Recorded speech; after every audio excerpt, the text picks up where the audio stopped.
ভালো করে গভীর মনোযোগ। আল্লাহ রাব্বুল আলামিন নবীজি সাল্লাল্লাহু আলাইহি সাল্লামকে বলছেন, ও আমার হাবিব, আপনার প্রতি ওহী করা হচ্ছে, আপনার প্রতি আয়াতে কারিমা অবতীর্ণ করা হচ্ছে। কি আয়াতে কারিমা? আল্লাহ বলছেন ওয়াতলু আলাইহিম, আপনার উম্মতের কাছে কিয়ামত পর্যন্ত আপনি তেলাওয়াত করেন। মুফাসসিররা বলছেন কোরআনের তিন ধরনের মুখাতেব আয়াত আসছে। এক ধরনের আয়াত আল্লাহ ইয়া আইয়ুহাল্লাযিনা আমানু, আরেক জায়গায় বলছেন ইয়া আইয়ুহান নাস, আরেক জায়গায় আল্লাহ বলছেন ইয়া আইয়ুহাল ইনসান, অথবা আল্লাহ বলছেন কুল, হে নবী আপনি বলুন। কিন্তু আল্লাহ এই জায়গায় বলেছেন ওয়াতলু আলাইহিম, ও আমার হাবিব আপনি তেলাওয়াত করেন। এইটার কারণ কি? হযরত ইব্রাহিম আলাইহিস সালাম খানার কাবা নির্মাণ করলেন। নির্মাণ করার পর আল্লাহর কাছে ফরিয়াদ দিলেন, ওয়া ইয ইয়ারফাউ ইব্রাহিমুল কওয়াইদা মিনাল বাইতি ওয়া ইসমাঈল, আল্লাহ আপনার জন্য আমি ইসমাঈলকে সাথে নিয়ে খানায় কাবার এই কওয়ায়েদ, এই বেনা উত্তোলন করেছি। আপনার কাছে ফরিয়াদ, রব্বানা তাকাব্বাল মিন্না ইন্নাকা আনতাস সামিউল আলিম, আপনি মেহেরবানি করে আমাদের এইগুলাকে কবুল করে নেন। আর আল্লাহ আপনার কাছে একটা ফরিয়াদ, কি ফরিয়াদ? রব্বানা ওয়াবা'আথ ফীহিম রাসূলা, আপনি আমার বংশের মধ্যে থেকে তাদের মধ্যে এমন রসুল পাঠান যার চারটা কাজ হবে। ইয়াতলু আলাইহিম আয়াতিক, এর এক নম্বর কাজ, সে উম্মতের কাছে আপনার এই বার্তাগুলা তেলাওয়াত করে শোনাবে। ইব্রাহিম আলাইহিস সালামের দুই সন্তান, বড় ছেলের নাম ইসমাইল, ছোট জন ইসহাক। ঈসা আলাইহিস সালাম থেকে আল্লাহ এত এত পয়গম্বর দিয়েছেন, দুনিয়ার কোনো মানুষ হিসাবই করতে পারবে না। কিন্তু ইসমাইল আলাইহিস সালাম থেকে আল্লাহ একজন মাত্র পয়গম্বর দিলেন, তিনি মুহাম্মাদুর রাসূলুল্লাহ সাল্লাল্লাহু আলাইহি ওয়াসাল্লাম। এই জন্য মুফাসসিররা বলছেন ইব্রাহিম খলিলুল্লাহ, আল্লাহর কাছে দোয়া করলেন। ইসমাইল জবিহুল্লাহ, আল্লাহর কাছে আমিন আমিন বললেন। যেখানে দোয়া করলেন ওইটার নাম বাইতুল্লাহ। যার জন্য দোয়া করা হলো তিনি হচ্ছেন হাবিবুল্লাহ। আর যিনি এই খেলাটা দুনিয়ার মানুষের সামনে জানায় দিলেন তিনি হচ্ছেন স্বয়ং আল্লাহ। আল্লাহ রাব্বুল আলামিন বলছেন, আমার হাবিব আপনি তেলাওয়াত করেন। কি তেলাওয়াত করবেন? নাবা আল্লাযী আতাইনাহু আয়াতিনা, এমন একটা ব্যক্তির কাছে আল্লাহর পক্ষ থেকে আয়াত দেওয়া হয়েছিল, ওই আয়াতের কিস্সাটা, ওই আয়াতের ঘটনাটা উম্মতের কাছে আপনি তেলাওয়াত করেন। আপনি থাকবেন না, কিন্তু কিয়ামত পর্যন্ত উম্মত এইটার থেকে বার্তা পাবে। সুবহানাল্লাহ। হযরত আব্দুল্লাহ ইবনে মাসউদ বলতেছেন, যার কথা আল্লাহ এখানে বলতে বলেছেন তার নাম হচ্ছে বালাম ইবনে আবার। হযরত আব্দুল্লাহ ইবনে আমর বলতেছেন না, ওই লোকের নাম হচ্ছে উমাইয়া ইবনে আবি সালত। ইমাম ইবনে কাসির বলতেছেন এখানে কোনো মতভেদ নাই, বরং আল্লাহ রাব্বুল আলামিন আগামীর আগত প্রত্যেকটা মানুষের জীবনে এইটার সাথে এমন ঘটনা আছে যে এইটার মুখাতেব আল্লাহ বানায় দিয়েছেন। আব্দুল্লাহ ইবনে মাসউদ বলছেন বালাম ইবনে আবার মুসা আলাইহিস সালামের কওমের একজন লোক ছিল। আল্লাহর কাছে হাত তুলতে দেরি, এক সেকেন্ড দেরি হতো না, দোয়া কবুল হয়ে যায়। মুসা আলাইহিস সালামের কওমের ওই ফেরাউনের সময়ের লোকেরা এই সুযোগ গ্রহণ করলো। তারা একদিন বালামের কাছে এসে বলল, বালাম আমাদের কওমে একজন লোক আসছে, যেই লোক সমাজের মধ্যে ফিতনা ছড়ায়। জিজ্ঞাসা করল লোকের নাম কি? বলে লোকের নাম মুসা। কি ফিতনা ছড়ায়? এক আল্লাহর দিকে ডাকে, বহুত ঝামেলা করে। বালাম বলল, না না, এই লোকের নামে তো আমি বদদোয়া করতে পারবো না, কেননা আমি শুনেছি। বগলের মধ্যে এরকম করে হাত দেয়, ধর পরে যেই না বের করে হাত দিয়ে এমন আলো বের হয় সূর্যের মতো পাওয়ার, কিন্তু তার হাত জ্বলে যায় না। আবার বগলে হাত ঢুকায়, হাত স্বাভাবিক। হাতের মধ্যে একটা লাঠি আছে। দুনিয়ার যত জাদুকর ঘুমায় গেলে তার জাদু শেষ, কিন্তু ওই লাঠি নিয়ে ওই লোক যখন মেষ চড়াতে যায়, যাওয়ার পরে পালের মেষগুলা ঘোরাফেরা করে, আর ওই লাঠিকে উনি গেড়ে দেয়, যে গাছের নিচে ঘুমায় যায়। হঠাৎ করে কোনো একটা মেষ পালের থেকে বের হয়ে অন্যদিকে যায়, লাঠি একাই জীবন্ত হয়ে উঠে পিটায়া ওই মেষগুলাকে লাইনে ঢুকায়, আবার লাঠি দাঁড়ায় যায়। যেই লোক এইগুলা কাজ করে, ওই লোক তোমরা বললেই উল্টা পাল্টাও হতে পারে না, তার নামে আমি বদদোয়া করতে পারবো না। যেই না এই কথা বলেছে, বালাম ইবনে আবারের কাছে লোকজন যে বলল, মনে করছো আমাদের স্বার্থেই কেবল তোমার কাছে আসছি নাকি মিয়া? তোমারও স্বার্থ আছে। ওই লোকের কাছে যেভাবে মানুষ ভিড়তেছে, তারও দোয়া যদি কবুল হয় তো তোমার কাছে কি লোকজন হাদিয়া তোফা নিয়ে আসবে নাকি? তোমার ভালো যদি তুমি চাও, বদদোয়া করে পথের কাঁটা দূর করো। পাম্পট্টি গিলে নিল, বালাম আল্লাহর কাছে হাত তুলল, আল্লাহ মুসাকে ধ্বংস করে দাও। সাথে সাথে তার প্রতি ইলহাম এসে গেল, দুনিয়ায় যতদিন তুমি বেঁচে থাকবে এই দোয়া তো কবুলই হলো না, আর কোনোদিন তোমার কোনো দোয়া কবুল হবে না। ভালো করে গভীর মনোযোগে খেয়াল করেন, আল্লাহ বলছেন ওয়াতলু আলাইহিম নাবা আল্লাযী আতাইনাহু আয়াতিনা, এমন একটা ব্যক্তি যাকে আমার পক্ষ থেকে আয়াত দেওয়া হয়েছিল, এরপরে সে 4 ধরনের অপরাধের মধ্যে নিমজ্জিত হলো। 1 নম্বর ফানসালাখা মিনহা, সে সেখান থেকে পৃষ্ঠ প্রদর্শন করলো, জেনে বুঝে আল্লাহর বিধানের পরিচয় জানার পরেও সেখান থেকে মুখ ফিরায় নিল। জিজ্ঞাসা করব, আপনার আমার এলাকাতে এরকম লোক আছে কিনা যেই লোক আল্লাহর হুকুম নির্দেশ জানার পরেও নিজে মাতব্বরি করে আল্লাহর হুকুম থেকে নিজেকে সরায় রাখে? এরকম লোক এলাকায় আসেনি? বাড়িতে ইন্টারনেট আছে। একদিন আপনি নওগাঁ থেকে গেছেন হচ্ছে সদরে, ওই গোস্তহাটির মোড়ে গোস্ত কেনার জন্য, কালীতলায় মিষ্টি কেনার জন্য গেছেন। আপনার বাড়ি হচ্ছে এই জায়গায় আর আপনি গেছেন কালীতলায়। আপনার ওয়াইফাই ধরবে তো? আপনার লাইন নাই, টাকা দেন নাই, মোবাইল ইন্টারনেট নাই, পাসওয়ার্ড জানেন না, তো ধরবে না কেন? বলবে হুজুর এটার একটা ডিস্টেন্স আছে, ওর রেঞ্জ আছে, যতই পাসওয়ার্ড থাক আর যত ইন্টারনেট থাক রেঞ্জের বাইরে গেলে ধরে না, ঠিক কি না? আপনি মোবাইলে ওয়াজ শুনতে পারেন, আপনি দূরে মাইক থেকে শুনতে পারেন, আপনি ইউটিউবে ওয়াজ শুনতে পারেন, আপনার মাইকের রেঞ্জে ঘরের থেকে শুনতে পারেন, কিন্তু ভালো করে জেনে রাখবেন নবীজির ঘোষণা অনুযায়ী এই চাঁদোয়া, এই সামিয়ানা, এই হালাকা, এই মাজালিসুজ জিকির, এইটা আল্লাহ রাব্বুল আলামিনের রহমতের ওয়াইফাই জোন। এটা ঘরে বসে পাওয়া যায় না, রাস্তায় বসে পাওয়া যায় না, এর জন্য আপনাকে মাহফিলে আসা লাগে, ঠিক কি না? এত বোঝেন, এইটুক বোঝেন না? আপনি না দুনিয়া ফাটাই ফেললেন সব বুঝে, তো এইটুক বুঝতে আপনার সমস্যা কোথায়? অনেকে মনে করছেন সাইফুল্লাহ ভাই বোধহয় মাঠ ভরানোর জন্য এগুলো ওয়াজ করতেছে। জি না, আমাদের মাঠে পর্যাপ্ত লোক আছে। আমার নিয়ম 1 লাখ লোক হলেও যা ওয়াজ, খালি মাইকালা থাকলেও তাই ওয়াজ। লোক দিয়ে আমি কি করব? আমার লোক এত দরকার নাই। লোক তো আল্লাহ বিভিন্ন জায়গায় দেয়। ওই যে জুমার নামাজ পড়ালাম কচুয়াতে, 15 লক্ষ লোক, লোক দিয়ে কী করবো? তো জুমার নামাজের মুসল্লি হয়েছে 15 লাখ, সমস্যা কোথায়? আকিস ফাউন্ডেশনের মাহফিল করলাম 20 লাখ লোক, সমস্যা কোথায়? আমার 5 জন লোক, সমস্যা কোথায়? আল্লাহ রাব্বুল আলামিন লোক দেখবে না, আল্লাহ দেখবে অন্তর নিয়ে কারা আল্লাহর জন্য আসছে, ঠিক কি না? অর্থাৎ দিল নিয়ে বসেন। বর্তমান বাংলাদেশে আপনারা আজকে যে ওয়েদারে বসে আছেন, এটা বাংলাদেশের মানুষ কল্পনাই করেন। আর উপর দিয়ে শীতের মতো মনে হচ্ছে আল্লাহ এসির আবহাওয়া নামাইছে। আমি অবাক হয়ে গেছি, কেন কুয়াশা করতে আসবো? আমরা নওগাঁ শহরে খালি গায়ে থাকতে পারতেছি না, আর এই জায়গায় আসার সময় ঠান্ডা ঠান্ডা লাগতেছে। এটা আল্লাহ রাব্বুল আলামিনের দয়া ছাড়া আর কিচ্ছু না, ঠিক না? আল্লাহ রাব্বুল আলামিন আমাদেরকে তার জন্য কিছু কথা শোনার তৌফিক দেন, বলেন আল্লাহুম্মা আমিন। প্রিয় ভাইয়েরা, আমি আপনাদের কাছে 2 পর্বে কিছু কথা বলবো। প্রিয় ভাইয়েরা, এই যে আমরা ওয়াজ শোনার জন্য আসলাম, বসে গেলাম মাটির জমিনকে উপেক্ষা করে। আপনাদেরকে যে আমি বলেছি আল্লাহ রাব্বুল আলামিন পরিবেশ পরিস্থিতি দিয়া আপনারা আমারে বসালেন, আপনি আমি ভাবি নাই যে আপনি আমি কেমনে এখানে এসে বসে গেছি, এটা কল্পনারও বাহিরে। আপনার এলাকার চেয়ারম্যান সাহেব, আপনার এলাকার কোনো গণ্যমান্য ব্যক্তি, ভালো করে বোঝেন কথাটা, আগে অন্তরে গেঁথে নেন। আপনারা ডাইকে বাড়িতে বলছে আজকে দুপুরে তোমার দাওয়াত, দাওয়াত আপনাকে দিছে, দিয়া আপনাকে এই যে চটির উপরে বসছেন, উনার বাড়িতে সোফা আছে, উনার বাড়িতে চেয়ার আছে, উনার বাড়িতে খাট আছে, কিন্তু কোনোটাই না বসায় আপনাকে এই চটি পাইরে দিয়ে আপনার বারান্দাতে বসায় বলছে যে এখানে বসেন, আপনার খাবার দিব। বুঝে থাকলে বলেন, আপনি দাওয়াতে গেছেন ভিআইপি একজন লোকের, সম্মানিত লোকের বাড়িতে সোফা চেয়ার টেবিল সব থাকার পরেও কিছুতে না বসায়া এরকম চটিতে যদি বসতে দিত সারের কাগজে, আপনি কি বলতেন?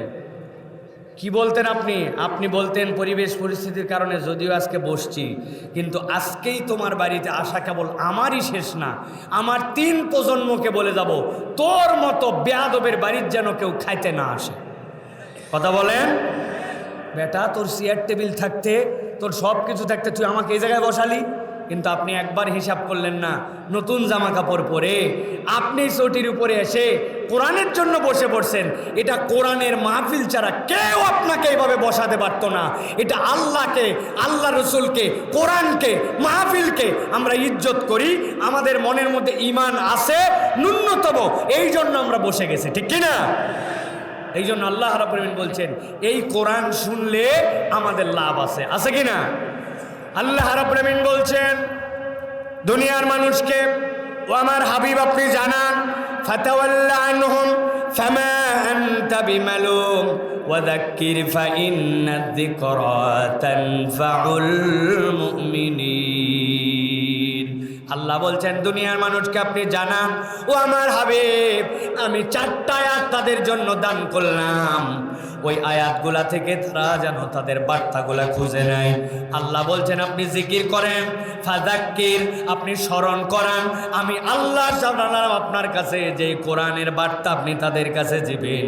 আমি রব্বুল আলামিন বললাম ফাইন্নায যিকরা তানফাউল মুমিনিন, অবশ্যই অবশ্যই এই জিকির, এই কোরআনের আলোচনা, এই উপদেশ ঈমানদারদের জন্য উপকার দিবেই দিবে।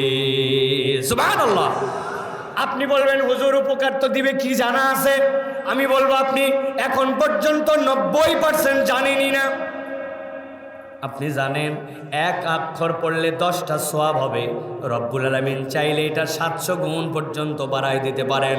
আপনি যদি 3 বার সূরা ইখলাস পড়েন তাহলে কোরআনুল কারীমের একটা খতম দেওয়ার পরিমাণ আল্লাহ রব্বুল আলামিন সওয়াব আপনার আমলনামায় দিবে। আপনি যদি প্রত্যেক নামাজের পরে আয়াতুল কুরসি তেলাওয়াত করেন, আল্লাহ নবী বলছেন মৃত্যু আর তার মাঝে জান্নাত ঠেকানোর আর কোনো রাস্তা নাই। এই আয়াতুল কুরসি নামাজের পরে পড়ার কারণে রব্বুল আলামিন তাকে জান্নাতে ঢুকায় দিবে। আপনি জানেন এইটুকুই কেবল, কিন্তু আল্লাহ রাব্বুল আলামিন এই জায়গায় বলছেন ফাযাক্কির ফাইন্নায যিকরা তানফাউল মুমিনিন।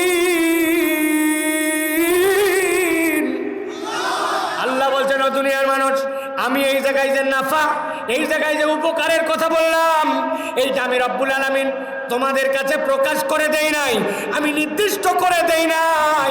দুনিয়ার মানুষ চলার পথে 5 ধরনের প্রবলেমের মধ্যে পড়ে, হয় তার সমস্যা ব্যক্তিগত, নয়তো সামাজিক, নয়তো অর্থনৈতিক, নয়তো তার শারীরিক, অথবা তার সামাজিকভাবে নিরাপত্তাজনিত তার সমস্যা আছে। অর্থনীতি ঠিক, নিরাপত্তা ঠিক, শরীর ঠিক, তার সংসার ঠিক, ওই ব্যক্তির আর কোনো সমস্যা নাই।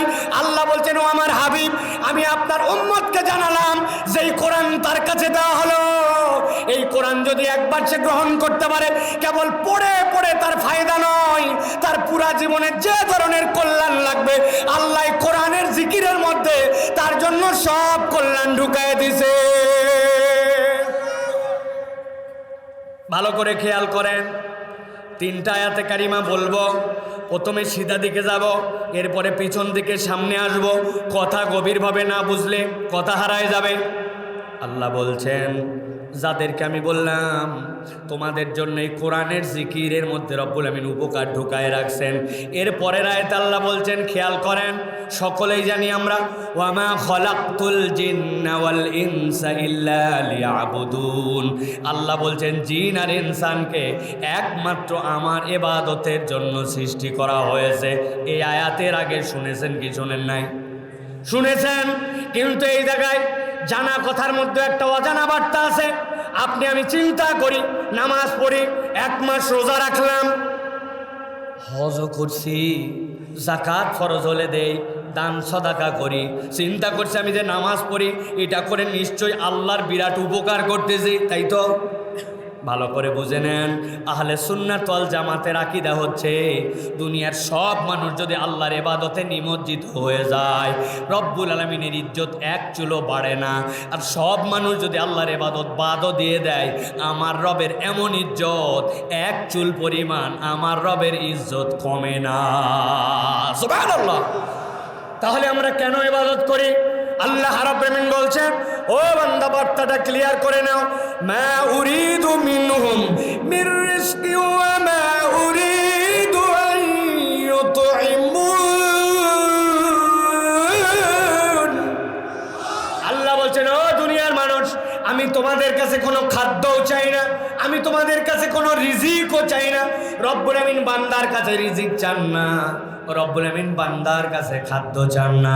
রব্বুল আলামিন বলতেছেন, ও বান্দা, যার কাছে আমি রিজিক চাই না, যার কাছে আমি খাদ্য চাই না, বান্দা জেনে রাখ আমার পরিচয় উল্টা তোদের কাছে কি, ইন্নাল্লাহা হুয়ার রাজ্জাকু যুল কুওয়াতিল মাতিন। তোর রব হচ্ছে এমন রাজ্জাক, এমন রিজিক দাতা, যিনি কারো কাছে মুখাপেক্ষী নয়। বান্দার যা লাগবে সেই পরিমাণ দেওয়ার ক্ষমতা রাখেন যিনি, তিনি কে? আমি জিজ্ঞাসা করব, উত্তর দিবেন আপনারা। তাহলে এই আয়াতে কারিমাতে আল্লাহ রাব্বুল আমিনের পরিচয় আল্লাহ বলেছেন রাজ্জাক। একসাথে বলেন আল্লাহর পরিচয় কি? যারা যারা বলেন নাই আর একটা সুযোগ দিলাম, বলেন আল্লাহর পরিচয় কি? জোরে করে বলেন আল্লাহর পরিচয় কি? ভালো করে জেনে রাখবেন, সাইফুল্লাহ যেই জায়গাতে জোরে বলতে বলবে নিশ্চয়ই ওর পেছনে কোনো কারণ আছে। হুদা হুদা খালি আওয়াজ বাড়ানোর জন্য এটা বলে নাই, কি কারণ আছে এবার আস্তে করে বুঝাই আপনাকে, খেয়াল করেন। আপনি আমি বলছি আল্লাহ হচ্ছেন রাজ্জাক, ঠিক কি না? রাজ্জাক মানে কি ভাই? আপনাকে যদি জিজ্ঞাসা করে রিজিক দাতা, রিজিক দাতা মানে কি? আলহামদুলিল্লাহ ভাই, আমার কোনো খাওয়ার অভাব নাই, আল্লাহ দিলে কারো কাছে হাত পাতা লাগে না, যা ধান চাল হয়, যা কামাই রুজি করে তাতে করে আমার ভাতের অভাব নাই, আল্লাহ রাব্বুল আমিন আমার রিজিকে ভালো রাখছে, ঠিক কি না? যদি আপনি কেবল আল্লাহ আপনাকে খাওয়ায়, আল্লাহ আপনার ভাত চালের অভাব রাখে নাই, এইটা দিয়ে আল্লাহকে রাজ্জাক বলেন, তাহলে আপনি আল্লাহর রাজ্জাকের রুবুবিয়াতের 10% বুঝছেন, 90% আপনি এখনো বোঝেন নাই। করে আসতেছিলাম, আসার সময় দেখি তাজের মোড়ে এক লোক গায়ের মধ্যে শটের বস্তা ফেসায়া, বগলের মধ্যে লাঠি নিয়া, গলার মধ্যে বাঁশি ঝুলায়া ওই তাজের মোড়ের থেকে রিক্সা কন্ট্রোল করতেছে, ডানে যাও ডানে যাও, বামে যাও বামে যাও। আমি চিন্তা করলাম, কিরে কবে থেকে ট্রাফিক আবার বস্তা করে ট্রাফিকিং করতেছে, বস্তা পরা তো ট্রাফিকের ড্রেস না। পরে খেয়াল করে দেখলাম কাজ হয়ে গেছে উনার, নিজস্ব পদ্ধতিতে উনি কাজ করতেছে। কারণ উনার কি ঠিক নাই? কথা বললেন না, কি ঠিক নাই? মাথা ঠিক নাই। কিন্তু বিশ্বাস করেন লোকটা দেখতে ফর্সা, সুন্দর চোখা চোখা নাক, চোখ দুইটা আছে, হাতে 10টা আঙ্গুলি আছে, দেখতে পুরাপুরি অবয়ব মানুষের। কিন্তু ওই ট্রাফিক কন্ট্রোল করতেছে রাস্তার মধ্যে হালকা বিবস্ত্র হইয়া। ওই লোকের হাত পা চোখ কান থাকার পরে কেউ তাকে মানুষ বলে না, সবাই তাকে পাগল বলে, ঠিকই না? এখন বলেন আমাদের কি এমন যোগ্যতা ছিল? রব্বুল আলামিন আপনাকে আমাকে চাইলে ওরকম করতে পারতেন। রব্বুল আলামিন চাইলে আপনার আমার একটু স্ক্রুটা ঢিল বানাই দিতে পারতেন, ঠিক না?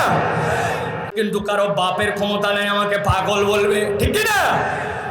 রব্বুল আমিন আপনাকে আমাকে রাজ্জাক, এই যে আপনাকে আমাকে রিজিক দিয়ে রাখলেন, আপনি মনে করছেন ভাত চাল খাওয়াই, যাই খবর নিয়ে দেখেন ওই লোকের বাড়িতে খাবার অভাব নাই, কিন্তু তার ব্রেন ঠিক না থাকার কারণে ওই খাবারের 5 পয়সা তার কাছে দাম নাই।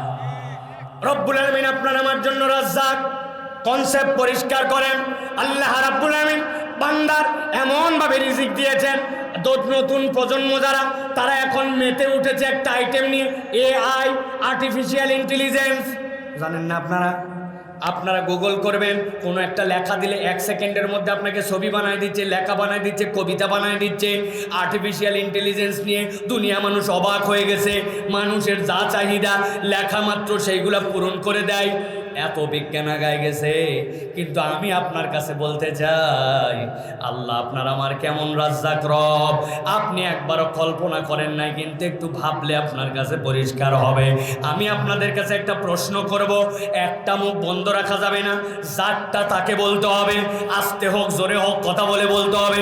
আমি জিজ্ঞাসা করার সাথে সাথে উত্তর দেওয়া লাগবে। রেডি? রেডি? আপনাদের নাম কি? সবাই সবার নাম বলছেন তো? এই যে মুরব্বী সামনে বসে আছে, উনার বয়স 70+। ওই যে আমার দাড়ি পাকা চাচা বসে আছে 70+। আবার একটা বাচ্চা বসে আছে, ওই যে মাঝে দেখতে পাচ্ছি ছোট্ট একটু 10 বছর হয় নাই, চাচার বয়স 70, উনার বয়স 70 বছর। জন্ম হওয়ার 7 থেকে 10 দিনের মধ্যে চাচার নাম রাখছিল, ঠিক না? 69 বছর আগের নাম। আমি সাইফুল্লাহ এই জায়গায় জিজ্ঞাসা করেছি, প্রশ্ন করতে দেরি, আধা সেকেন্ডের মধ্যে ঠোঁটের সামনে নিজের নামটা চলে আসছে, বলে দিতে পারতেছে। আপনি মনে করছেন এটা আবার কোনো ব্যাপার হলো নাকি? বিশাল বড় এটা ব্যাপার। আপনার রব আপনার ব্রেনের যে সঞ্চালন করাচ্ছেন, আল্লাহ রাব্বুল আমিন রাজ্জাক হিসাবে যদি এটার দায়িত্বভার বান্দার উপরে ছেড়ে দিতেন, বান্দা অনেক আগেই খাম খাম করে ফেলত। ঠিক না? আমি গাড়ি নিয়ে আসতেছিলাম আজকে, আপনাদের এলাকায় এত ঠান্ডা আমি বুঝতে পারি না। ওয়েদারটা, গাড়ির সামনের গ্লাস ঘেমে যায়, কিচ্ছু দেখা যায় না। আপনারা যারা জানেন গাড়ির সামনের গ্লাস পরিষ্কার করার জন্য একটা ওয়াইফার আছে, দেখছেন আপনারা? এইটা এরকম করে ঘুরলে আস্তে করে গ্লাসটা পরিষ্কার হয়। ভিতরে একটা রিজার্ভ ট্যাঙ্কির মধ্যে পানি আছে। আমি বললাম পানি মারো। আমার ড্রাইভার একদিন বলছে, হুজুর পানি শেষ হয়ে গেছে, নেমে একটু পানি দেওয়া লাগবে। রিজার্ভের পানি শেষ, ওই ট্যাঙ্কির পানি শেষ, 5-6 লিটার পানি ফুরায় গেছে। ভালো করে খেয়াল করেন, আপনার কামনের গ্লাস আর পরিষ্কার হয় না, ভিতর থেকে পানি আসে না। কিন্তু এইখানে আমরা যারা বসে আছি, এই আমাদের চোখ প্রত্যেক দিন কমসে কম 22,000 বার এইটার পলক পড়ে। এখন এই 22,000 বার যে চোখের পলক পড়ছে, এইটা যদি একবার শুকনা হয়ে যেত আর চোখটা একবার বন্ধ হতো, এমন দাগ পড়ে যেত আপনি আর চোখে ঝাপসা ছাড়া কিছু দেখতেন না। কিন্তু কোনোদিন এইটার জন্য পানি দেওয়া লাগে নাই, কোনোদিন এইটার জন্য আপনাকে আমাকে চিন্তা করা লাগে নাই। রাজ্জাক রব তিনি এই চোখের পানির ব্যবস্থা করে আমৃত্যু রব্বুল আমিন চোখটাকে আমার সফট রাখেন। আপনার আমার কাছে আল্লাহ আমারে কিছুই দেয় নাই, কিন্তু এই চোখের পানির যে হক, এইটার জন্য আল্লাহর যে কৃতজ্ঞতা, এইটা বান্দা আদায় করে কিয়ামত পর্যন্ত শেষ করতে পারবে না। ঠিক না? এই তরুণ, এই যুবক, ভালো করে খেয়াল করো, কত আপডেট চিন্তা করো, কত আধুনিক চিন্তা করো, রবকে খুঁজে পায় না, মডার্ন হয়ে চলতেছে। আল্লাহ ভালো লাগে না, রসুল ভালো লাগে না, ইসলাম ভালো লাগে না, অমুকরে তুমুকরে আইডল বানায় ঘোরে। যুবক ভালো করে খেয়াল করো, কখনো কি ভেবেছো জন্মের পরে 12-13 মাস বয়সে দাঁত উঠে গেল? ওই আগের থেকে আমার নখগুলা উঠেছে, দাঁত ওঠার পরে 1 আঙ্গুল 1/2 ইঞ্চি উঠার পরে থেমে গেল, কিন্তু আঙ্গুলের করগুলা 7 দিন না কাটলে অবস্থা খারাপ। ঠোঁটের উপরের গোঁফ, এই গোঁফ না কাটলে আপনার মুখ বন্ধ হয়ে যাবে। 4 আঙ্গুল উপরে, চোখের পাপড়ি কাটা লাগে না, ভ্রুটুকু কাটা লাগে না। কোন আল্লাহ ম্যানেজমেন্ট করে দিলেন যে আপনার ভ্রু বাড়ে না, মোজ বাড়ে, আপনার নখ বেড়ে যায় কিন্তু আপনার গোঁফ বাড়ে না, আপনার গোঁফ বেড়ে যায় কিন্তু আপনার চোখের ভ্রু বাড়ে না। রব্বুল আলামিন এই যে আপনার জন্য রাজ্জাক রব হিসাবে ম্যানেজমেন্ট করেছেন, আল্লাহ বলছেন ইন্নাল্লাহা হুয়ার রাজ্জাকু যুল কুওয়াতিল মাতিন। বান্দা তুই তো রবকে চিন, ওই রব হচ্ছে তোর জন্য রাজ্জাক। রাজ্জাক রবকে না চিনলে বান্দা ইবাদতের মজা পাবে না। লাস্ট আপনাদের কাছে জিজ্ঞাসা করতে চাই, আপনারা বাথরুম যখন ব্যবহার করেন, বাথরুমে কি আপনারা খালি পায়ে যান নাকি স্যান্ডেল একটা ব্যবহার করেন? কথা বলেন। আপনার বউ আপনাকে হঠাৎ করে আপনাকে ফোন দিয়ে বলছে অথবা যাওয়ার সময় বলছে, শোনো একটা স্পঞ্জ স্যান্ডেল নিয়ে আসবা। কি জন্য স্পঞ্জ লাগবে? বলে শোনো আমাদের বাথরুমের ভিতরে যে জুতার তলাটা ক্ষয় গেছে, ক্ষয় যাওয়ার কারণে একদিন ঢুকছিলাম, পা পিছলায় গেছে। আম্মা বুড়া মানুষ, আব্বা বুড়া মানুষ, যদি পিছলায় যায় আর কোমরে লাগে বিরাট বিপদ আছে। 3 মাসের মধ্যে আপনার জন্য স্যান্ডেল নিয়ে আসছে বাথরুমে। একটুখানি কল্পনায় ভাবেন, বাথরুমের ভিতরে আপনি দৌড়াদৌড়ি করেন না, বাথরুমের ভিতরে আপনি খুব বেশি হাঁটাচলা করেন না, সর্বোচ্চ 10 ধাপ দেন, দেওয়ার মধ্যে আপনার বাথরুমের কাজ শেষ। কিন্তু 3 মাস না যাইতে বাথরুমের তলার জুতা খোয়ায় যায়, জুতা পরিবর্তন করা লাগে। অথচ আপনার আমার জীবনের 90% সময় খালি পায়ে হাঁটছি, মাঠে হাঁটছি, ঘরে হাঁটছি, মসজিদে হাঁটছি, সব সময় খালি পায়ে থাকলাম। তাহলে আমার পায়ে তলার জুতা 3 মাস না যাইতে ক্ষয় যায়, আর আমি এত খালি পায়ে হাঁটার পরেও আমার পায়ের তলা ক্ষয় না। মনে করছেন এমনি এমনি এত সোজা নয়, রব্বুল আলামিন এইটাকে নিয়ন্ত্রণ করেন। ওইটা আল্লাহর পক্ষ থেকে দেওয়া আপনার আমার জন্য রিজিক, ঠিক না? যদি পায়ের তলা ক্ষয় যেত তাহলে এই মুরব্বীর আশা লাগতো না, উনার কাল্লা আসতো মাহফিলে। আর যেইগুলার বয়স 18 ওইগুলার কোমর, ঠিক কিনা? রব্বুল আলামিন এই জন্য বলছেন ইন্নাল্লাহা হুয়ার রাজ্জাকু যুল কুওয়াতিল মাতিন, তিনি তোমার রব, যিনি তোমাকে রিজিক দেন। এবার চলেন পিছন দিক থেকে আগাই, গভীর মনোযোগে খেয়াল করেন। আল্লাহ নিজের পরিচয় দিলেন, ইন্নাল্লাহা হুয়ার রাজ্জাকু যুল কুওয়াতিল মাতিন। আল্লাহ নিজের পরিচয় দিলেন তিনি রাজ্জাক। এরপরে আল্লাহ বলছেন মা উরিদু মিনহুম মির রিজকিন ওয়া মা উরিদু আন ইউতঈমুন, আমি তোর কাছে খাবার চাই না, তোর থেকে রিজিক চাই না। এর উপরের আয়াতে আল্লাহ বলেন ওয়া মা খালাকতুল জিন্না ওয়াল ইনসা ইল্লা লিয়াবুদুন। আল্লাহ বলছেন আমি আমার জিন আর ইনসানকে কেবল আমার ইবাদতের জন্য সৃষ্টি করেছি। তার উপরের আয়াতে আল্লাহ বললেন ফাযাক্কির ফা ইন্না যিকরা তানফাউল মুমিনিন, আপনি জিকির জানান, কোরআনকে জানান, কোরআনের উপদেশ বুঝান, নিশ্চয় এটা বান্দার জন্য কল্যাণ দিবে, উপকার আনবে। তাহলে উপরে উপকার আর শেষে আল্লাহর পরিচয় আল্লাহ রাজ্জাক। মুফাসসিরিনে কেরাম বলতেছেন একটা বান্দার জীবনে যা যা লাগবে ওই বান্দা যদি কোরআন অনুযায়ী তার জীবন চলায়, সমাজ চলায়, কোরআনের পক্ষে থাকে, আল্লাহ তার যত ধরনের অকল্যাণ আর যত ধরনের প্রয়োজন তিনি রাজ্জাক হিসাবে সবগুলা মিটাইয়া দিবেন। সুবহানাল্লাহ। তাহলে এই কোরআন শুনতে যে আসছি আমরা, কি মনে হয় যে এই বসে থাকাটুকু অনর্থক, এই বসে থাকাটুকু কাজ দিবে না, এটা আমাদের জন্য অকল্যাণকর, অসম্ভব। আল্লাহ রাব্বুল আমিন চাইলে আজকের বসায় আপনার আমার যার যা হাজত আছে আল্লাহ সেইটা পূরণ করে দিতে পারেন। সুবহানাল্লাহ বলেন। আল্লাহ যেন কবুল করেন, বলেন আল্লাহুম্মা আমিন। আল্লাহ আমাদের আজকের আয়োজন, আজকের আশা বসাকে আল্লাহ যেন কবুল করেন, বলেন আল্লাহুম্মা আমিন। প্রিয় ভাইয়েরা, আমি আপনাদের কাছে এই জায়গায় এর আগে কখনো আসি নাই, সেই হিসাবে আপনাদের এই প্ল্যাটফর্মে নতুন। অনেকেই হয়তো আলোচনা শুরু হওয়ার পরে ভাবতে পারেন যে ওয়াজ বোধহয় শুরু হয়ে গেছে। ভাই, আমার ওয়াজ এখনো শুরু হয় নাই, আমি কেবল আপনাদের এখানে একটু আল দিলাম। আল দেওয়া বোঝেন? আল ছাড়া কি পানি বাঁধে ভাই? একজন আলের জমিতে পানি সেচ লাগাইছে, উনার জমিতে একটু ঢাল, পিছন দিকে আরেকজন টাউট জমিওয়ালা উই কাম করছে কি আলের নিচে কোদাল মেরে হালকা উঁচু করে আবার জায়গা মতো রেখে দিছে, সুন্দর করে উনার পানির চাপে আল ভাঙ্গে পিছন দিকে পানি জমিতে নেমে গেছে। এখন সেই জমিওয়ালা এস্টিমেট করছে কি 1 ঘন্টায় ভরে যাওয়ার কথা, আমার 90 শ্যালো দিয়া সেচ লাগাইছি, এসে দেখে পানি নাই। যাই দেখে আল কাটা, অগ্ধর্ষ আল কাটলুকা, বলছে কে আল কাটছে, ধসে গেছে। আছে না এরকম ভাই? এখন আপনার জমিতে যদি আল না থাকে তাহলে কি জমিতে পানি বাঁধবে ভাই? আমি আমার জীবনের ক্ষুদ্র স্টাডিতে দেখেছি, এই যে এত ওয়াজ হয়, এত মাহফিল হয়, কিন্তু আপনারাই বলেন হুজুর পরিবর্তন নাই, যেই লাউ সেই কদু, বলেন আপনারা। এর অন্যতম কারণ আমাদের জীবনে ওয়াজ শোনার কোনো আল নাই।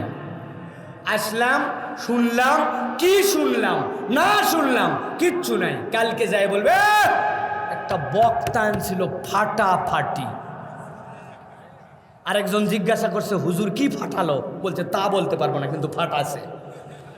এই যে আমরা ফাটাফাটি বক্তা আনতেছি আর বক্তা ফাটায় চলে যাচ্ছে, আমার কথা ভাই কোনো ফাটাফাটি হবে না।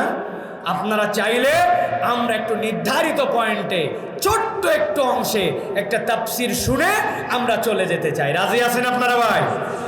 কারা কারা রাজি আছেন দেখে দুটো হাত উঁচু করেন। হাত নামান, হাত নামান। আগে আমাকে দেখাতে হবে যে নওগাঁর দিকে হাত সোজা করার মানে কি। এটা যেভাবে সেভাবে করতে হবে। হাত সোজা করা মানে যদি এইরকম হয়, অথবা হাত সোজা করেন মানে এইরকম, অথবা এইরকম, তাহলে ভিন্ন কথা। আর হাত সোজা করার মানে যদি এইরকম হয়, তাহলে হাত টান টান করে সোজা করেন। দুইটা হাত তোলেন, সবাই সবাই তোলেন। আচ্ছা, আরেকবার কষ্ট দেব, হাত নামান। এবার আমরা হাত খালি সোজা করে তুলবই না, আমরা ডানে বামে একটু তাকায় দেখব কাদের মোবাইল কম, গিরিজ নাই। এখন অনেক সময় ভাই যখন গেট খুলতে যাচ্ছেন, অনেক দিন ধরে মোবাইল দেননি, তখন দেখা যাচ্ছে খুলতেছেন করে শব্দ হয়। এখন অনেকের হাতে মোবাইল নাই, হয়তো সে ভিন্ন কথা, কিন্তু মোবাইল গিরিশ সব ঠিক আছে, কিন্তু হাত সোজা করতেছে না কারা কারা আমরা দেখতে চাই। টান টান করে হাত দুটা সোজা করেন। সোজা করছেন দুই হাত, ওইতে সোজা সবার। ডানে বামে তাকায় দেখেন কারা উঠাতে পারে নাই, চেহারাগুলো দেখে নেন, সোজা করে না কারা। তুলছেন সব, দেখে একটু নড়াচড়া দেন, নড়াচড়া দেন, জোরে জোরে দেন। মাশাআল্লাহ, এবার সোজা করেন, হাত সোজা করেন। পিছন দিকে একটু টানা দেন, তো পিছনে টানা দেন জোরে। হ্যাঁ, এবার একটু সামনে দেন, সামনে। মাশাআল্লাহ, এবার আবার সোজা করেন, একটু ডানে দেন, একটু বামে দেন। এবার হাতটা এইরকম করে সোজা করেন, এইরকম, হ্যাঁ সোজা। এবার গলাটা একটু পরিষ্কার দেন। আপনারা যে মাইকটা আনছেন না, মনটা ভরে গেছে আমার। যে মাইক কোম্পানি আল্লাহকে হেদায়েত দে, ও এমন একটা কথা বলছে, গ্রামের দিকে নাকি ওয়াজ, এনে মনিটর লাগে না, এটা নওগাঁ শহরে গ্রাম বানাইছে, সুযোগ থাকলে একটা কিল লাগা দিত। বেটা আমার জন্মস্থান জেলাকে আন্ডার এস্টিমেট করছে, এটা বলি গ্রাম। মনিটর নাই, কিচ্ছু নাই, মনে হচ্ছে সাইয়া বিক্রি মাইক। হাত সোজা করেন, হাত তো নামাতে বলিনি, আপনারা চান্সে হাত নামাই ফেলছেন আবার। হ্যাঁ, হাত তোলা তুমি, সোজা করছেন সব। গলাটা এবার পরিষ্কার করেন, ভালো করে, পিছনে পরিষ্কার হয়নি। সোজা করছেন হাত, বুকের হাড্ডি ফুটছে। এবার পাটা পরিবর্তন করে বসেন, আরাম করে বসেন, রিল্যাক্স, চেঞ্জ করেন, হাত নামাবেন না। হ্যাঁ, রিল্যাক্স করে বসেন, কোমরটা নড়াচড়া দেন। এবার হাতটা বুক বরাবর নেন, এই বরাবর, হ্যাঁ নিচে নেবা।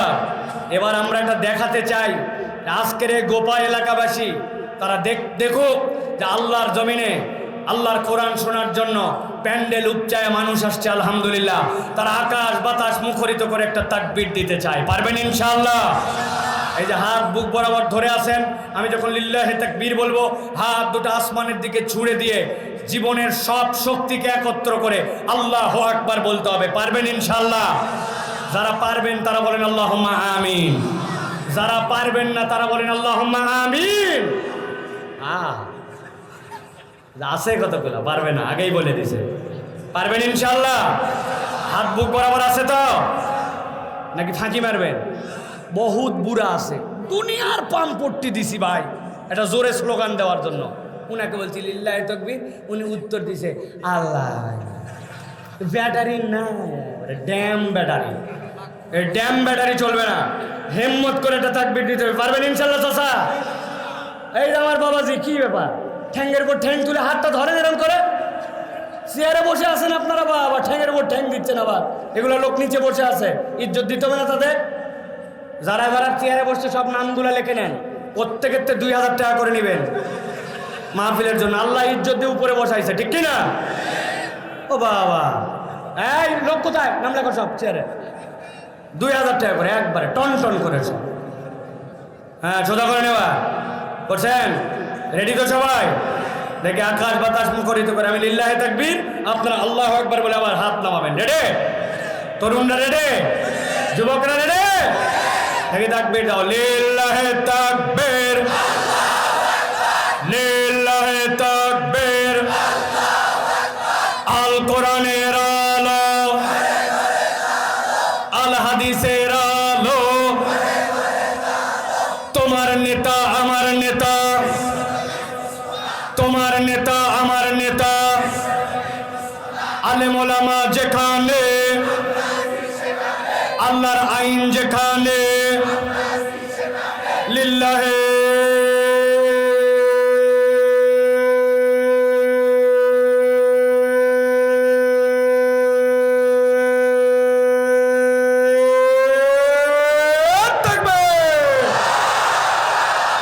আলহামদুলিল্লাহ। হাত নামান। শয়তান আছে আর যে কয়টা সাই সুই দিছিল, থাক আজকের মতো চল।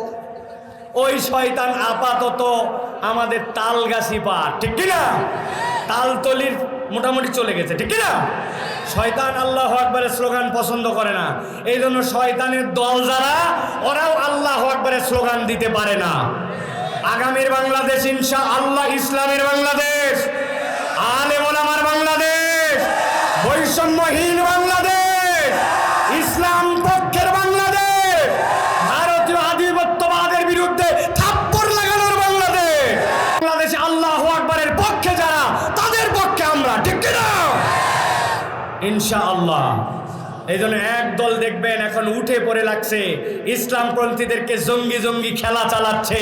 অমুক পত্রিকায়, আমেরিকায়, ইংল্যান্ডে টাকা লাগায়া এক প্রতিবেদন ছাপায়া মনে করতেছে আমাদের বোধহয় মাথা ভরকায় দিছে। আলেম ওলামার পায়ের নিচের মাটি এত হালকা নয়।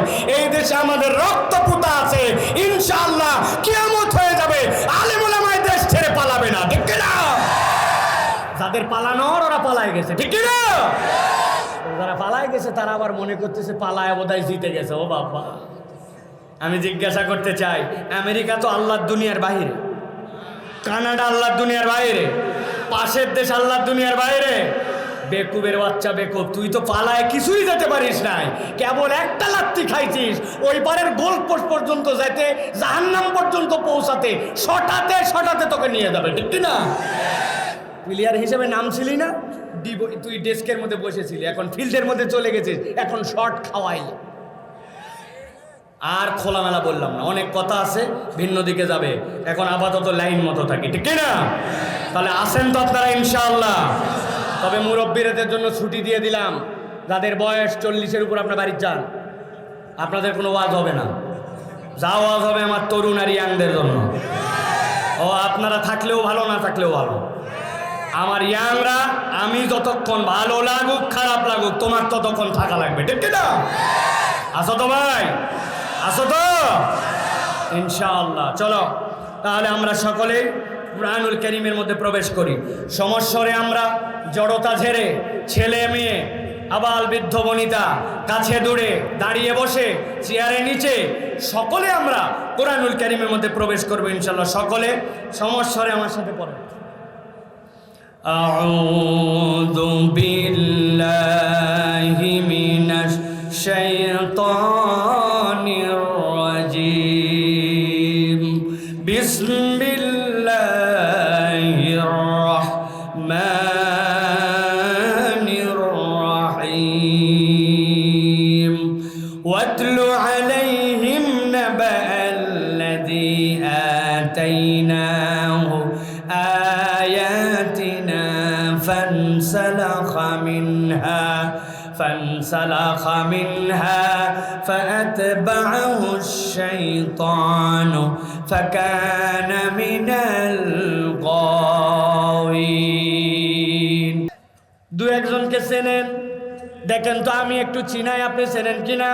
ঢাকার থেকে ঈদের মধ্যে রওনা হয়েছে, বাসের মধ্যে কোনো জায়গা নাই, সিট নাই, দাঁড়ানোর মতো জায়গা নাই, কিন্তু আশাই লাগবে গ্রামে। বাসের মধ্যে এরকম করে রড ধরে ঝুলে ঝুলে দাঁড়াইছে, ডানে কাত হতে পারে না, বামে কাত হতে পারে না, বিরাট চাপ। হঠাৎ করে আসরের ওয়াক্ত হয়েছে, সাবার পার হয়েছে কেবল, এমন সময় আসরের আজান হয়ে গেছে। ওই লোকের মনের মধ্যে ছটফটানি, আসরের নামাজটা পড়া লাগবে, অজু নাই, অজু করবে কেমনে? বাস দাঁড়াতে বললেও বাস দাঁড়ায় না, দাঁড়ায় যে নামাজ পড়বে তায়াম্মুম করার পরিবেশ নাই, কেবলা ঠিক নাই, পা ফেলার জায়গা নাই। এইরকম মনের মধ্যে তরপাতে আসরের ওয়াক্তটা শেষ হয়ে গেছে। বুঝে থাকলে বলেন তো, এই লোক যে আসরের নামাজ পড়তে পারে নাই, এটা কি ইচ্ছায় না অনিচ্ছায়? অনিচ্ছায়। তার ইচ্ছা থাকার পরে উপায় নাই। কিন্তু এরকম লোক আপনার এই গোপায় আছে কিনা? আসরের আজান হয়ে যায়, চায়ের দোকানে আড্ডা মারে, মসজিদের পাশের জমিতে কাজ করে, মসজিদের পাশে ক্যারাম বোর্ড লাগায়, ক্যারাম খোলে, ঘরের মধ্যে শুয়ে থাকে, কিন্তু তারপরেও আসরের নামাজ পড়তে আসে না, মাগরিব পড়ে না, জুম্মার দিন ছাড়া মসজিদের দিকে আসে না। এই লোকটা যে নামাজটা পড়লো না, বুঝে থাকলে বলেন তো এইটা কি অনিচ্ছায় নাকি ইচ্ছায়? আল্লাহ রাব্বুল আমিন বলছেন, আল্লাযী আতাইনাহু আয়াতিনা, যাকে আমার পক্ষ থেকে আয়াত দেওয়া হয়েছিল, ফানসালাখা মিনহা, সে জেনে বুঝে ওখান থেকে মুখ ফিরায় নিছে। এটা হচ্ছে 1 নম্বর দোষ, মনে রাখতে হবে। 2 নম্বরে আল্লাহ বলছেন, যেই না কোনো ব্যক্তি আল্লাহ রাব্বুল আমিনের দিক থেকে মুখ ঘুরায় নিবে, আল্লাহ বলছেন সাথে সাথে সে 2 নম্বর একটা অপরাধে নিমজ্জিত হয়ে যাবে। কি অপরাধ? আল্লাহ বলছেন, ফাতবাহুশ শাইতানু ফাকানা মিনাল গাওয়িন। একবার যদি কেউ নিজের বুদ্ধি সুস্থ থাকার পরেও, বিবেক পরিষ্কার থাকার পরেও পণ্ডিতি করে, মাতব্বরি করে আল্লাহর হুকুম থেকে নিজেকে সরায় নেয়, ফাতবাহুশ শাইতান, আল্লাহ বলছেন শয়তান তার অনুসরণ করা শুরু করে। আর একবার শয়তান যার অনুসরণ করে ফাকানা মিনাল গাওয়িন, আল্লাহ বলছেন সে নিশ্চিত পথভ্রষ্ট হয়ে যায়। নাউযুবিল্লাহ। এখানে একটা গভীর কথা আছে। অনেকে মনে করছেন কথা স্বাভাবিক, কিন্তু এর মধ্যে কথা একটা কঠিন কথা আছে। অনেক সময় আমরা আমাদের বাচ্চা কাচ্চাকে বকাবকি করি, আপনারা করেন কিনা? এই বাচ্চা, এই কি ব্যাপার, তুমি শয়তানি করতেছো কেন?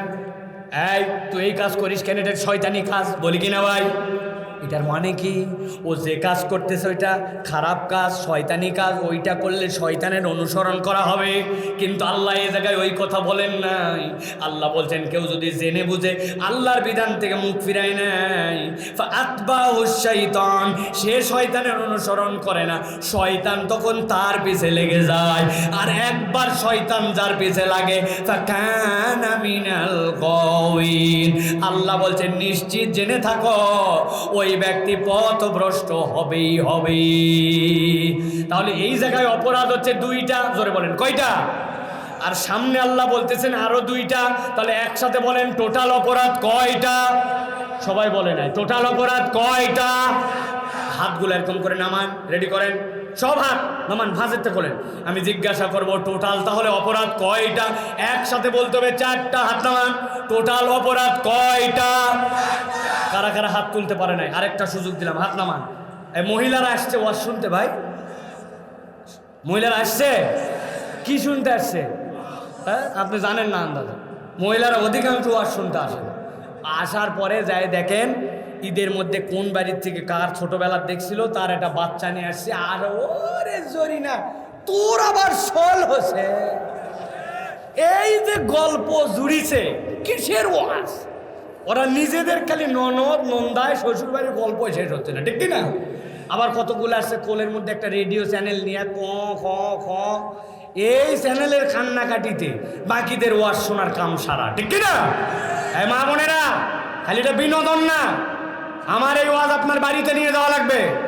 আমরা আপনাকে দেখতে পাচ্ছি না, কিন্তু আল্লাহ দেখতেছে। সবগুলা হাত তুলে একসাথে দেখান, তাহলে আল্লাহর বর্ণনা অনুযায়ী টোটাল অপরাধ কয়টা? সব হাত ওঠে নাই, শেষ সুযোগ দিলাম, মা বোনেরা হাত তোলেন। টোটাল অপরাধ কয়টা? ওই যে একজন মুরব্বী বসে আছে চেয়ারে, এই কেবল হাত তুলেছে, সাদা জুব পাঞ্জাবি পরা। হাত নামান, একসাথে বলেন টোটাল অপরাধ কয়টা? মাশাআল্লাহ, অনেকেই চিন্তা করছে কি সাইবুল্লাহ ভাই কি শুরু করলো।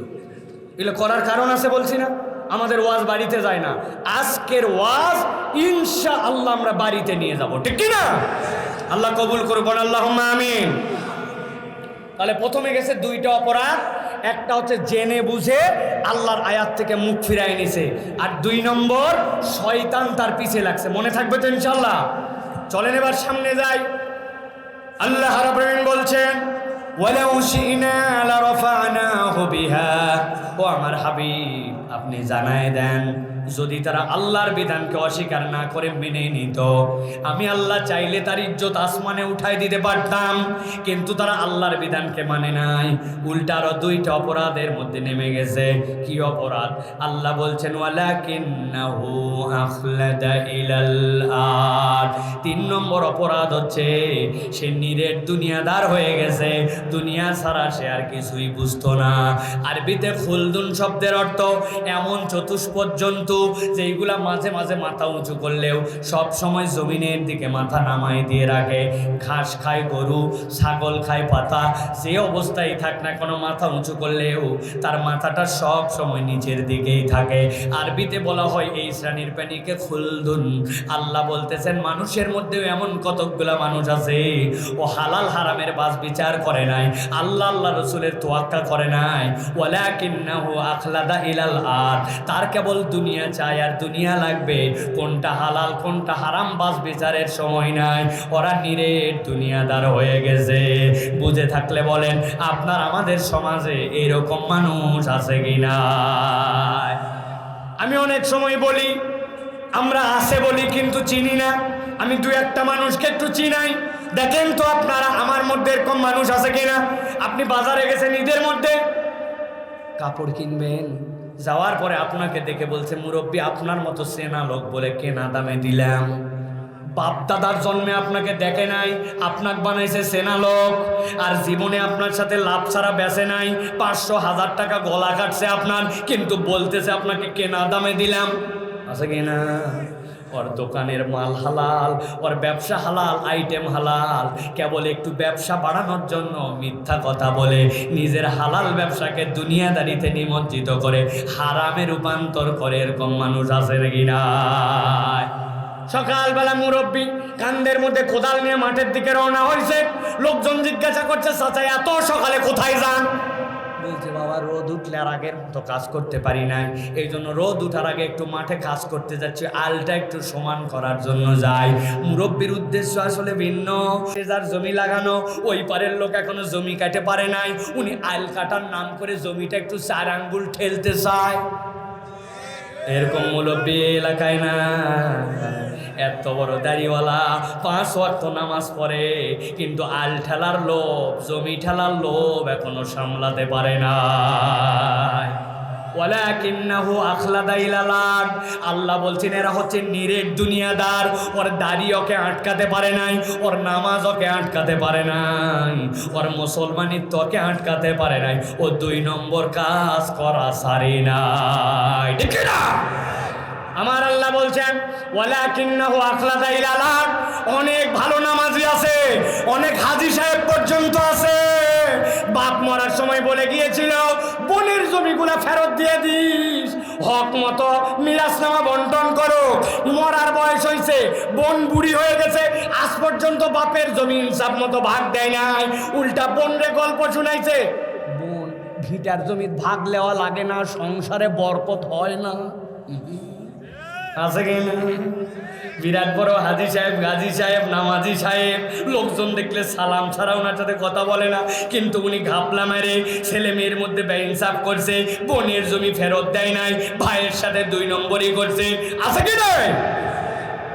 আল্লাহ বলছেন ভালো করে বুঝো, ওয়ালাকিন্নাহু আখলাদা ইলাল আরদ। ও নিরেট দুনিয়াদার, অথচ আল্লাহ মানুষকে ভিন্নভাবে সৃষ্টি করেছিলেন। একমাত্র প্রাণী মানুষ যে মাথা উঁচু করে দাঁড়াতে পারে, আবার রুকু করতে পারে, আবার সিজদা করতে পারে। অথচ দুনিয়াতে 3 ধরনের প্রাণী। এক ধরনের প্রাণী কখনো সিজদার থেকে উঠতে পারে না, টিকটিকি। আপনি যদি সাপ, আপনি যদি কেঁচো দেখেন, ওরা সবসময় আল্লাহর সিজদায় আছে। আবার রুকুতে এক শ্রেণীর প্রাণী আছে, গরু ছাগল রুকুর আলোতে আছে। মানুষ একমাত্র আল্লাহু আকবার বলে মাথা উঁচু করে। এরপরে ওই মানুষ, যেই মানুষ মাথা উঁচু করছে, সে আল্লাহু আকবার বলে আবার রুকুর হালতে যায়। ওইখানে যে বলে সুবহান রাব্বিয়াল আযীম, আমি যখন গরু ছাগলের মতো, তখন আমার রব মহান। ওই বান্দা আবার মাথা উঁচু করে, তারপরে সিজদায় যায়, নাক লাগায় দেয়, কপাল লাগায় দেয়, 2 হাত লাগায়, 2 হাঁটু লাগায়, 2 পায়ের মাথা লাগায়, এই 7 অঙ্গে সিজদায় যায়। নাক শেষর দিয়ে আল্লাহর কাছে বলে, আমি যখন জমিনের সাথে আমার নাক লাগানো, তখন তোমাকে বলতেছে রব্বির সুবহানা রব্বিয়াল আলা। আমি যখন সবচেয়ে নিচে, আমার রব তখন সবচেয়ে বড়। আল্লাহ বলছেন ওই বান্দা, যেই বান্দা আল্লাহর কাছে সবচেয়ে বড় স্বীকৃতি দিল, ওর 3 নম্বর অপরাধ হচ্ছে দুনিয়াবি স্বার্থে, একটু সত্য মিথ্যা মিশ্রিত করার স্বার্থে, একটু দুনিয়ার কামাই বাড়ানোর স্বার্থে, একটু দুনিয়ার লোভে পড়ে ওয়ালাকিন্নাহু আখলাদা ইলাল আরদ। ওর মানুষের কাতারে নাই, ও জমিনমুখী হয়ে দুনিয়াদার হয়ে গেছে। এরকম মানুষ মুসলমান নামধারী আপনার আমার সমাজে আছে কিনা? আছে? এত বড় দাড়িওয়ালা আপনার এলাকায় আছে কিনা দেখেন। বিলে কেনা পাঞ্জাবি পরে, আসরের নামাজের পরে পান একটা মুখে দিছে, খিলাল করতে করতে আসতেছে। এক লোকের বিরাট ঝামেলা এসে বলছে, মুরব্বী একটা 1000 টাকা দেন। মুরব্বী বলছে হাতে টাকা নাই সর। বলছে চাচা বাচ্চার অসুখ, ওষুধ কিনা লাগবে, একটা 1000 টাকা দেন। বলছে বললাম ডিস্টার্ব করিস না, হাতের টাকা নাই।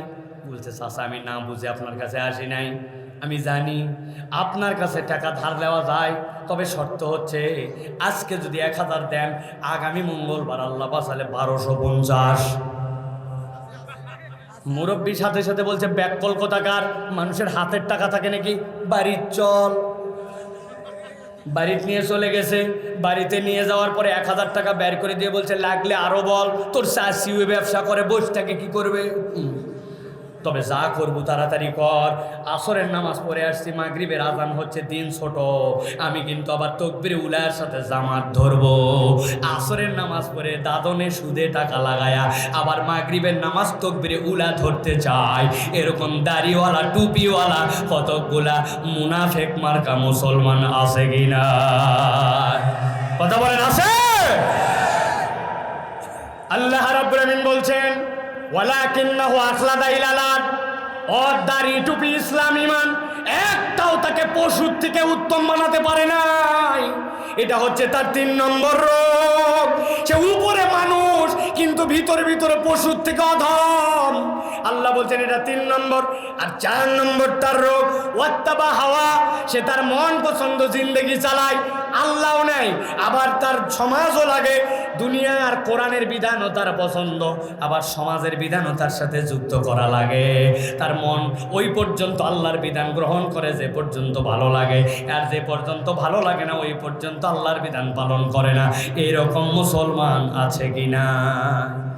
আমরা আছে বললেও আছে, না বললেও আছে। নওগাঁতে ভিআইপি কিছু মুসল্লি আছে, আল্লাহর একটা ফেরেশতা তাদের প্রতি ভীষণ খুশি। ডান কাদের যে ফেরেশতা জুম্মার দিনে 1:15টার সময় মোবাইল টিপতে টিপতে মসজিদের সামনে আসে, আসার পর যখন কতখামাতির সালা শিশুর কাটে তখন মসজিদের ভিতর ঢোকে, এক জুতা বাইরে আর এক জুতা মসজিদের ভিতরে। তখন এই ডান কাদের ফেরেশতাও উঠে খালি লেখে মুসল্লি আসছিল জুম্মার নামাজের 2 রাকাত, নামাজ শেষ, ডানের ফেরেশতা ঘুমে গেছে, 1 সপ্তাহ ফেরেশতার কোনো খবরও নাই, কাজও নাই। এরকম মুসল্লি আছে নাকি ভাই? আমি বোঝানোর জন্য বলছি, ও তরুণ, তুমি জুমার নামাজ পড়লে কার নির্দেশে, আর ওয়াক্তের নামাজ বাদ দাও তুমি কার নির্দেশে? অথচ রব্বুল আলামিন তোমার আমার অক্সিজেন 5 মিনিটের জন্য বন্ধ করে দিলে তোমার আমার কেল্লা ফতে, ঠিক না? আল্লাহ রাব্বুল আলামিন বলছেন ওয়াত্তাবা হাওয়া, এই শ্রেণীর মানুষ ওর মন যা চায় সেই ইসলাম পালন করে। ও মা, ও বোন, আপনি ওয়াজ শোনার জন্য আসছেন, 1 মাস আপনি রোজা রাখছেন কার নির্দেশে? আল্লাহর নির্দেশে। অথচ ঈদের দিনে বেহায়ার মতো আপনি 3 পিস পরে, 2 পিস পরে, 1 পিস পরে আপনি ইচ্ছা মতো সাজগুজ দিয়ে বার হয়ে এলাকায় টহল মেরে বেড়ালেন। আল্লাহ পর্দা ফরজ করলো, ওই আল্লাহ রমাদানের রোজা ফরজ করলো, রোজা রাখলেন আল্লাহর উদ্দেশ্যে, আর বেপরদা ঘুরলেন কার হুকুমে? আল্লাহ বলছেন ওয়াত্তাবা হাওয়া, সে আল্লাহকে মানে নাই, মূলত সে তার সমাজকে, তার ইচ্ছাকে ইলাহ বানাইছে। এরকম মহিলা আছে কিনা? ভালো করে খেয়াল করেন। আমার আল্লাহ রাব্বুল আমিন বলছেন ওয়াত্তাবা হাওয়া, তুমি তোমার মন পছন্দ জিন্দেগি চালাইছো। তাহলে অপরাধ নম্বর 1 হচ্ছে আল্লাহ বলছেন যাদেরকে আয়াত দেওয়া হয়েছিল জেনে বুঝে অস্বীকার করছে। 2 নম্বরে ওই মানুষগুলার শয়তান অনুগামী হয়েছে, মুখস্থ করেন, ধরবো কিন্তু আপনাদেরকে। 3 নম্বরে আল্লাহ বলতেছেন ওই মানুষগুলা নিরেট দুনিয়াদার হয়ে গেছে, হালাল হারাম কিচ্ছু বোঝে না, তার দুনিয়া হলেই হয়। আর 4 নম্বর আল্লাহ মানে, তবে ততদূর পর্যন্ত যতদূর তার মনের সাথে মিলে, আর যে পর্যন্ত তার মিলে না ওই পর্যন্ত সে মানে না। আল্লাহ বলছেন এই 4 অপরাধ যাদের মধ্যে আছে, নবী আপনি জানায় দেন আল্লাহর কাছে তাদের একটা উদাহরণ আছে। আল্লাহ বলছেন ফামাসালুহু কামাসালিল কালব, আল্লাহ বলছেন তাদের উদাহরণ আল্লাহর কাছে কুত্তার মতো। কার মতো? একটা মুখ বন্ধ থাকলে আর ওয়াজ সামনে আগাবে না। ভালো করে বলেন ফামাসালুহু কামাসালিল কালব, আল্লাহ বলছেন তাদের উদাহরণ আল্লাহর কাছে কুকুরের মতো। কার মতো? জোরে বলেন সবাই, কুত্তার মতো। আরেকবার বলেন তাদের উদাহরণ কুকুরের মতো। অনেকেই চিন্তা করতেছে কুত্তাও 3 বার বলা লাগে, ব্যাপার কি? কারণ আছে তার। আপনি আমি যা ভাবতেছি দেখবেন মলের সাথে মিলবে না। আপনি ভাবতেছেন নিশ্চয় কুত্তা একটা খারাপ প্রাণী, বাজে প্রাণী, নাপাক প্রাণী, আল্লাহর নিকৃষ্ট সৃষ্টি, এই জন্যই 4 অপরাধ যার মধ্যে আছে আল্লাহ বলতেছেন সে কুকুরের মতো। তাই না, আমি অনেক সময় বলি অনেক মানুষের থেকে কুকুর কৃতজ্ঞ, অনেক মানুষের থেকে কুকুর অনেক সময় বিশ্বস্ত হয়, ঠিক না? আমি ঠিক বললেও ঠিক, না বললেও ঠিক, আমার কাছে প্রমাণ আছে। আমি আমার পাড়ায় দোকানে একদিন গেছি, বিকালবেলা যাওয়ার পরে বলছে 1 কাপ চা দে ভাই। যেই না আমাকে চা দিছে, আমার একটা বদ অভ্যাস আছে, আপনাদের যদি থাকে তাহলে বলবেন। আমি শুধু শুধু চা খেতে পারি না, চায়ের মধ্যে কিছু একটা চুবায় খাওয়া লাগে, টোস্টি হোক আর বিস্কুটই হোক, কিছু চুবায় খেলে একটু ভালো লাগে। আপনারা কেউ খান ভাই? কারা কারা ভাই দেখেন, থাক হাত নামান সবাই। ও বাবা, এখন আমি উপর দিকে তাকায় দেখি বিস্কুট একটা, কি বিস্কুট, এনার্জি, 5 টাকা দাম, নামাই নিয়েছি। কয় পিস থাকে? জি না, আন্দাজি বলেন না, 3 পিস। ও জিনিস কমায় দিছে, দাম ঠিক রাখছে। এত বড় বড় চিপসের প্যাকেট খালি ঝনঝন করে, ভিতরে মাল নেয়, ঠিক না? আমার কথা, মাছের মধ্যে না অক্সিজেন দেওয়া লাগে, ওই মরা চিপসের মধ্যে এত অক্সিজেন কেন? ওদের ধান্দা আছে, ঠিক না? ওই প্যাকেট থেকে বিস্কুট বাইর করছি একটা, বাইর করে যেই না চুবাইছি, চুবানোর সাথে সাথে কোত্থেকে যেন একটা লোক আসছে, আসার পরে বলছে, আপনি সাইফুল্লাহ ভাই, 5 বছর আপনার ওয়াজ শুনি, আপনার দেখে তো আমার হাত পা বরফ হয়ে গেছে, আমি বুঝতেই পারতেছি না সত্যি আপনি কিনা। বললাম ভাই, এত এক্সাইটেড হওয়ার দরকার নেই, আমি সাইফুল্লাহ, বসেন আপনি, আগে আমার সাথে চা খান। এত কথা বললেন, এখনো সালাম দেননি, বলছে ও বলে গেছি, আসসালামু আলাইকুম। এই সকল কাহিনী করতে করতে 6-7 সেকেন্ড চলে গেছে, আমার চায়ের মধ্যে বিস্কুট ডুবানো। যেই না এখন বিস্কুট তুলে মুখে দিব, দেখি বিস্কুট অ্যাক্সিডেন্ট করছে। বিস্কুট অ্যাক্সিডেন্ট করে যেই না নিচে পড়ছে, 1 সেকেন্ড দেরি নাই, পাশে একটা কুকুর বসা ছিল, উঠে চলে আসছে, লাফ দিয়ে উঠে আসে আমার পায়ের কাছে। আমি পা সরাই নিছি, ও মাথা নিচু করে 3 টান দিয়ে দেখে ওর বিস্কুট খাওয়া শেষ। ওই দিনের মতো 1.25টা বিস্কুট আর ছিল আমার কাছে, ওইটা দিয়ে চা খাইয়া আমি চলে গেছি। পরের দিন ওই দোকানে আবার আসছি চা খাওয়ার জন্য, দেখি কোথার থেকে একটা কুকুর আসছে, মাথা নিচু করে দিয়ে লেজ নামায়া এরকম করে নড়ে চড়ে আমার কাছে আসে। আমি দোকানদারকে বললাম, কুত্তা সামলান, এই কুত্তা সামলান, গায়ের মধ্যে লাগবে, এক্ষুনি নামাজ পড়তে যাবো, ভেজা কুত্তা হলে নাপাক হয়ে যাবে। বলে হুজুর আপনি ঘাবড়ায়েন না, ওই কুত্তা আপনাকে জ্বালাতে আসে নাই, গতকালকে ওই কুত্তারে আপনি একটা বিস্কুট খাওয়াইছিলেন, তাকায় দেখেন লেজ নামানো, মাথা নিচু, ও আপনারে কৃতজ্ঞতা জানাতে আসছে, ডিস্টার্ব করতে আসে নাই। নওগাঁর মুসলমান জিজ্ঞাসা করি, বলেন ওই যে কুকুর আমার কাছে আসছে, আসার পরে কৃতজ্ঞতা জানাই, ওই কুকুরকে কি গতকালকে আমি বিস্কুট খাওয়াইছিলাম নাকি বিস্কুট পড়ে গেছিল? বিস্কুট খাওয়াইছি না বিস্কুট অ্যাক্সিডেন্ট করছিল? পড়ে যাওয়া বিস্কুট চেটে খেয়ে 24 ঘন্টা পরে কৃতজ্ঞতা জানাতে আসে একটা কুকুর। কিন্তু আপনি এরকম অনেক মানুষ খুঁজে পাবেন আপনার গ্রামে, আপনার এলাকায়, আপনার পরিচিততে। আপনি বিপদের সময় আগায় গেছেন, টাকা হাওলাত দিয়েছেন, তার উপকারের জন্য চেষ্টা করেছেন, এখন আপনার একটু দরকার, তার কাছে আপনি গেছেন, উপকার পাবেন না, টাকা দিয়ে ফাইসে গেছেন, ফেরত দেয় না, তার কাছে আপনার বিপদের কথা বলার পরে এক চুলো সে আগায় আসে না, উল্টা সুযোগ পাইলে আপনাকে বাঁশ দিবে। এরকম মানুষ আছে কিনা? আছে কিনা? তাহলে আল্লাহ রাব্বুল আলামিন বললেন, গভীর মনোযোগ, ফামাসালুহু কামাসালিল কালব ইন তাহমিল আলাইহি ইয়ালহাস আও তাতরুকুহু ইয়ালহাস যালিকা মাসালুল কওমিল্লাযীনা কাযাবু বিআয়াতিনা ফাকসুসিল কসাসা লাআল্লাহুম ইয়াতাফাক্কারুন।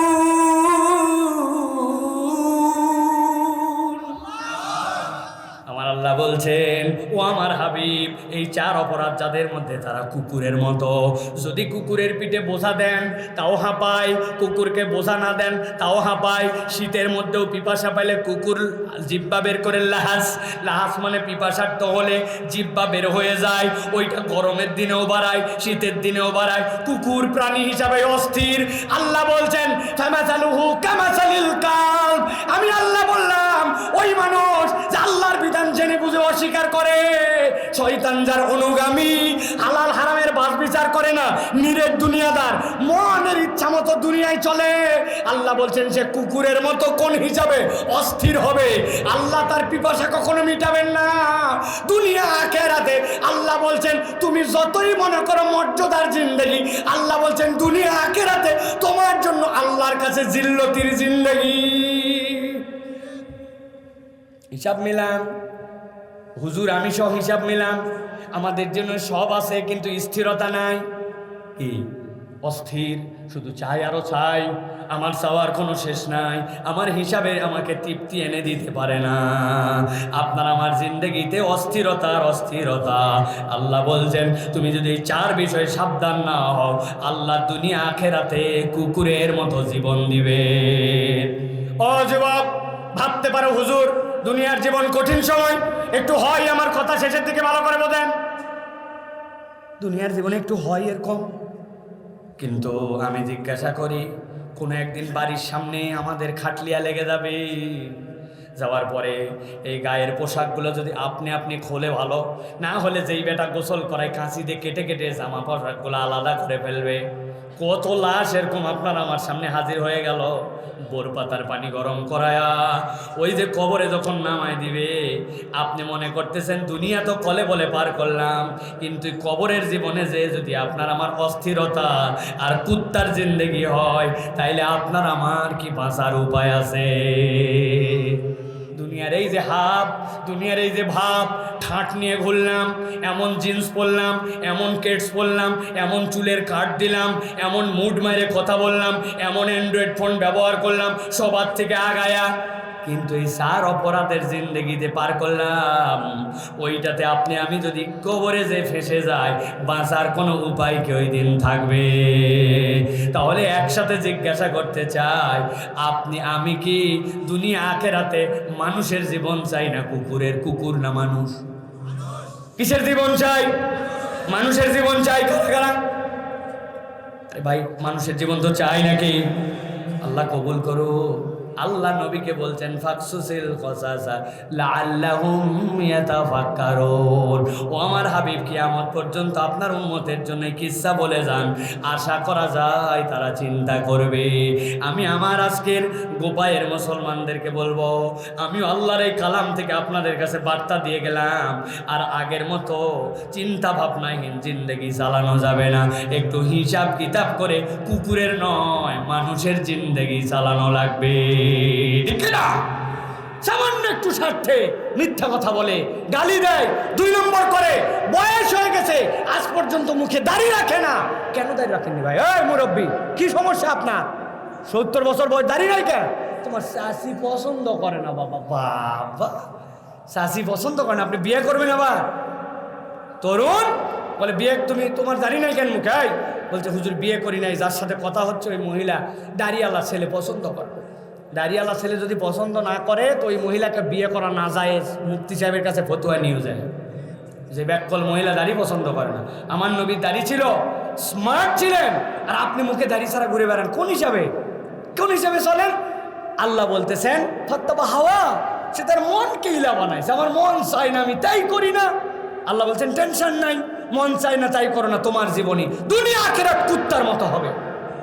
আমরা কুকুরের জীবন চাই না। আপনি অপরের সম্পদ ফেরত দিয়ে দেন, বান্দার হক নষ্ট করেন না।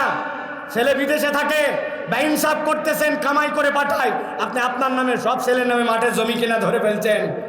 আপনি সকলের সাথে ভালো ব্যবহার করেন, আপনার স্ত্রীর সাথে আপনি খারাপ ব্যবহার করেন।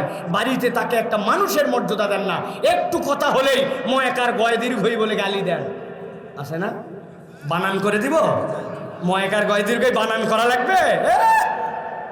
আমরা কি একটা অমানুষের পর্যায়ে চলে গেছি। অতএব প্রিয় ভাইয়েরা, জেনে বুঝে আল্লাহর আয়াত থেকে সরা যাবে না। আমাদেরকে আল্লাহর আয়াতের উপরে অটল অবিচল থাকতে হবে। আমার কোনো মন পছন্দ জিন্দেগি নাই, জিন্দেগি পছন্দ হবে আল্লাহর দেখানো পদ্ধতিতে। ঠিক না? তাহলে এই যে ঠিক যে বললাম, এটাকে নামাজ পড়ে না বাদ দিয়ে? নামাজ বাদ দিয়ে না পড়ে? মিথ্যা কথা ছেড়ে না রেখে? গালিগালাজ বাদ দিয়ে না গালিগালাজ করে? হিসাব মিলান, হিসাব মিলান। ওয়াজের পরে ওয়াজ হয়, কাজ হয় না কেন? একটু পরিবর্তনের শপথ নিয়ে যায় না। নিয়ত করেন, এই যে লাস্ট দাড়ি কাটছি, এটাই জীবনের শেষ দাড়ি কাটা, আমি আর কোনোদিন দাড়িতে হাত দেব না। পারবেন ইনশাআল্লাহ? পারবেন ইনশাআল্লাহ? নিয়ত করেন, মিথ্যা কথা আর বলবো না। ফট করে মিথ্যা একটা বের হয়ে গেছে, কান ধরে ফেলবেন, তওবা করবেন। আল্লাহ বলতে চাইনি, তাও ইয়ার কি চলে বলছি, আর বলবো না। আবার রিপিট করেন। আপনার যদি কোনো গালি দেওয়ার অভ্যাস থাকে, গালি বাদ দাও। তরুণরা যুবকরা গালিকে ফ্যাশন বানাইছে, নওগাঁর মানুষের মতো বিশ্রী গালি বাংলার মানুষ আর দিতে পারে না। আমি সেগুলো জানি, আপনাদেরকে বললাম না। আরে পিচ্চি বাচ্চাকে বাড়ির থেকে পান আনতে পাঠাচ্ছে দাদা, বলছে হারাম দাদা মোরের দোকানের থেকে পান নিয়ে আয়। আপনার নাতিকে আপনি হারাম দাদা বলছেন, বাপের ঠিক নাই বলছে, মজা করে বলছি, বা মজা করে হারাম দাদা বলে এই বাংলার একমাত্র নওগাঁর লোকেরা। ইয়ার কি বাজলামি করেন আপনি এইগুলাকে? মুখের পবিত্রতা নাই আমাদের, মুখে এত বড় দাড়ি আছে কিন্তু জিব্বা না পাক, মন না পাক। মুরব্বী মনে করতেছে বুড়া হয়ে গেছে, আশপাশের লোক মনে করছে চাচার কোনো খেয়াল নাই। উনার সামনে যে এক মহিলা গেলে উনার ভিতরে যে কি কল্পনা হয়, ওটা যদি কপাল দিয়ে লেখা উঠতো মুরব্বীকেও সালাম দিত না। যত দোষ খালি তরুণদের। আল্লাহ আমাদেরকে হেদায়েত দান করুক রে ভাই। আল্লাহ রাব্বুল আমিন বলছেন, সা মাসালাল কওমুল্লাযিনা কাযযাবু বিআয়াতিনা ওয়া আনফুসাহুম কানু ইয়াজলিমুন। তবে তাদের কাছে বলার না বলা সমান যারা আল্লাহর আয়াতকে অস্বীকার করে। আমি আপনাদের কাছে লাস্ট কমিটমেন্ট জানতে চাই, ও ভাই বুঝি ভাই না বুঝি, আমরা কি কেউ আল্লাহর আয়াত অস্বীকার করি? করে যারা আল্লাহর আয়াত অস্বীকার করেন না, হাত দুটো আল্লাহকে তুলে দেখেন, আল্লাহ তোমার কোনো আয়াত আমরা অস্বীকার করি না। আমাদের ইবাদতের সামর্থ্য কম, কিন্তু তোমার বিধান বিশ্বাস করি, ঠিক কি না? যদি এই সাক্ষ্য দিতে পারেন তাহলে আমরা মুসলমান। বলেন আল্লাহুম্মা আমিন। তাহলে আমরা কি শপথ নিতে পারবো যে আমরা আমাদের জীবন পরিবর্তন করব ইনশাআল্লাহ? মন পছন্দ নয়, আল্লাহ পছন্দ জিন্দেগি চালাবো। রাজি আছে ইনশাআল্লাহ? ও তরুণ, রাজি আছো ইনশাআল্লাহ? আল্লাহ কবুল করেন, বলেন আল্লাহুম্মা আমিন। আল্লাহ আমাদের আশা বসাকে কবুল করেন, আল্লাহুম্মা আমিন। আমার তরুণরা আমার কাছে একটা ছোট্ট আবেদন দিছে, 1 মিনিটে আপনাদের কাছে আবেদনটা পেশ করতে চাই। বলবো ভাই? দোয়া করে তারপরে সকলে যাব। এত সুন্দর পরিবেশ, সুবহানাল্লাহ। একটা মানুষ উঠলো না, গেল না, রাত বাজে 12টা। সুবহানাল্লাহ, আল্লাহ আপনাদের ভালো করুক, আল্লাহুম্মা আমিন। আমার তরুণরা বলেছে এই মাহফিল বাস্তবায়নে, এই মাদ্রাসার উদ্যোগে অনেক খরচ হয়েছে। তারা আমাকে বলে নাই কে 5,000 দিবেন, কে 10,000 দিবেন, হুজুর কালেকশন করেন। তারা একটা নিবেদন করেছে যে প্রত্যেকটা মানুষ আগে শরিক হলেও এখন নতুন করে আবার একটু যেন শরিক হয়ে যায়। সবাই 10, 20, 50, 100 একটু বাড়ায় দিয়া, ছোটদের হাতে 10 টাকা দিয়া, নিজের একটু সামর্থ্যের মধ্যে থেকে দিয়ে আমরা শরিক হবো। রাজি আছেন ভাই? পারবেন ভাই একটু? তাহলে একটু পকেটে হাত দেন না ভাই সবাই, আমি সহ এই চাচারা সবাই হাত দেন পকেটে। আগে 5, 10 যা দিছেন সমস্যা নেই, এখন আবার দেওয়া লাগবে।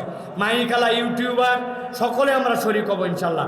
সকলে একটু হাত দেন পকেটের মধ্যে ইনশাল্লাহ, আমরা সকলেই শরিক হবো ইনশাল্লাহ। দেন হাত লাগান সবাই, দেন রহমতুল্লাহ ভাই, দেন সবাই শরিক হন ইনশাল্লাহ। সবার কাছে যাও, তাড়াতাড়ি যাও, তাড়াতাড়ি যাও। 3 তলা কোনটা? ও এখান থেকে দিয়ে দিচ্ছে, আলহামদুলিল্লাহ। দেন, সবাই দিবে, সবাই শরিক হবে বাবা। ধন্যবাদ, মাশাআল্লাহ। দেন সবাই, দেন সবাই শরিক হন, সবাই শরিক হন। আল্লাহ বরকত দেবে ইনশাআল্লাহ। আল্লাহ জানে মালা বাড়া দেয়। আর কেউ আসেন বলবেন যে হুজুর ইনশাআল্লাহ আমি নিয়ত করছিলাম আপনার হাতে দিব 1,000, 2,000, 5,000 নিয়ত ছিল ইনশাআল্লাহ। অনেকেই রাখেন এরকম জমায়া যে হুজুর ইনশাআল্লাহ শেষে দিব, দেন না। সাবেক চেয়ারম্যান আমাদের জালাল হোসেন ভাই নগদ 5,000 টাকা, বলেন মারহাবা। হয়নি, জোরে বলেন মারহাবা। আরেকটু জোরে বলেন আল্লাহুম্মা আমিন। আল্লাহ আমার ভাইয়ের দানকে কবুল করে, বল আল্লাহুম্মা আমিন। আর কেউ আছেন ভাই? আল্লাহ বরকত দিবে ইনশাআল্লাহ। 1-2 হাজার টাকা দিয়ে শরীক হবেন ইনশাআল্লাহ। নাম বলে দিব, আপনাদের দোয়া করে দেবো ইনশাআল্লাহ। আল্লাহ আপনাদের জানে মালে বরকত দেবে, বল আল্লাহুম্মা আমিন। কেউ আছেন? আর তাড়াতাড়ি করেন ছেলেরা, সবাই সকলের কাছে যাও, সবাই হাতে নেন ভাই। 10, 20 টাকা, 100 টাকা গায়ে বাঁধবেন না, দেন ইনশাআল্লাহ। আল্লাহ কবুল করুক, আল্লাহ জানে মালে বাড়ায় দেখ। আমাদের মা বোনদের কাছেও যান, মা বোনেরাও ইনশাল্লাহ শরীক হন। আল্লাহ সকলের জানে ওয়ালে বরকত দেন। অনেক দূর দূরান্ত থেকে বাইরে আসছেন, রাত অনেক গভীর হয়ে গেছে। আল্লাহ সকলকে কবুল করেন। 2টা প্রশ্ন আসছে, আমরা উত্তর দিয়ে দেই। আসসালামু আলাইকুম। মসজিদে ছোট বাচ্চাদের উপস্থিতি এবং তাদের বাচ্চা সুলভ আচরণে কিছু মুরব্বী তাদের সাথে অনেক খারাপ আচরণ করে থাকে, আবার অনেক সময় তাদেরকে মারার উপক্রম হয়। ইসলামী শরীয়ত অনুযায়ী ব্যাখ্যা করার জন্য অনুরোধ করা হলো। মুরব্বী আছেন না বুঝে তারা বাচ্চাদের সাথে অনেক সময় খারাপ আচরণ করে মসজিদে। অনেক বাচ্চারাও মসজিদে যে কথা বলে, দুষ্টামি করে, বাদরামি করে।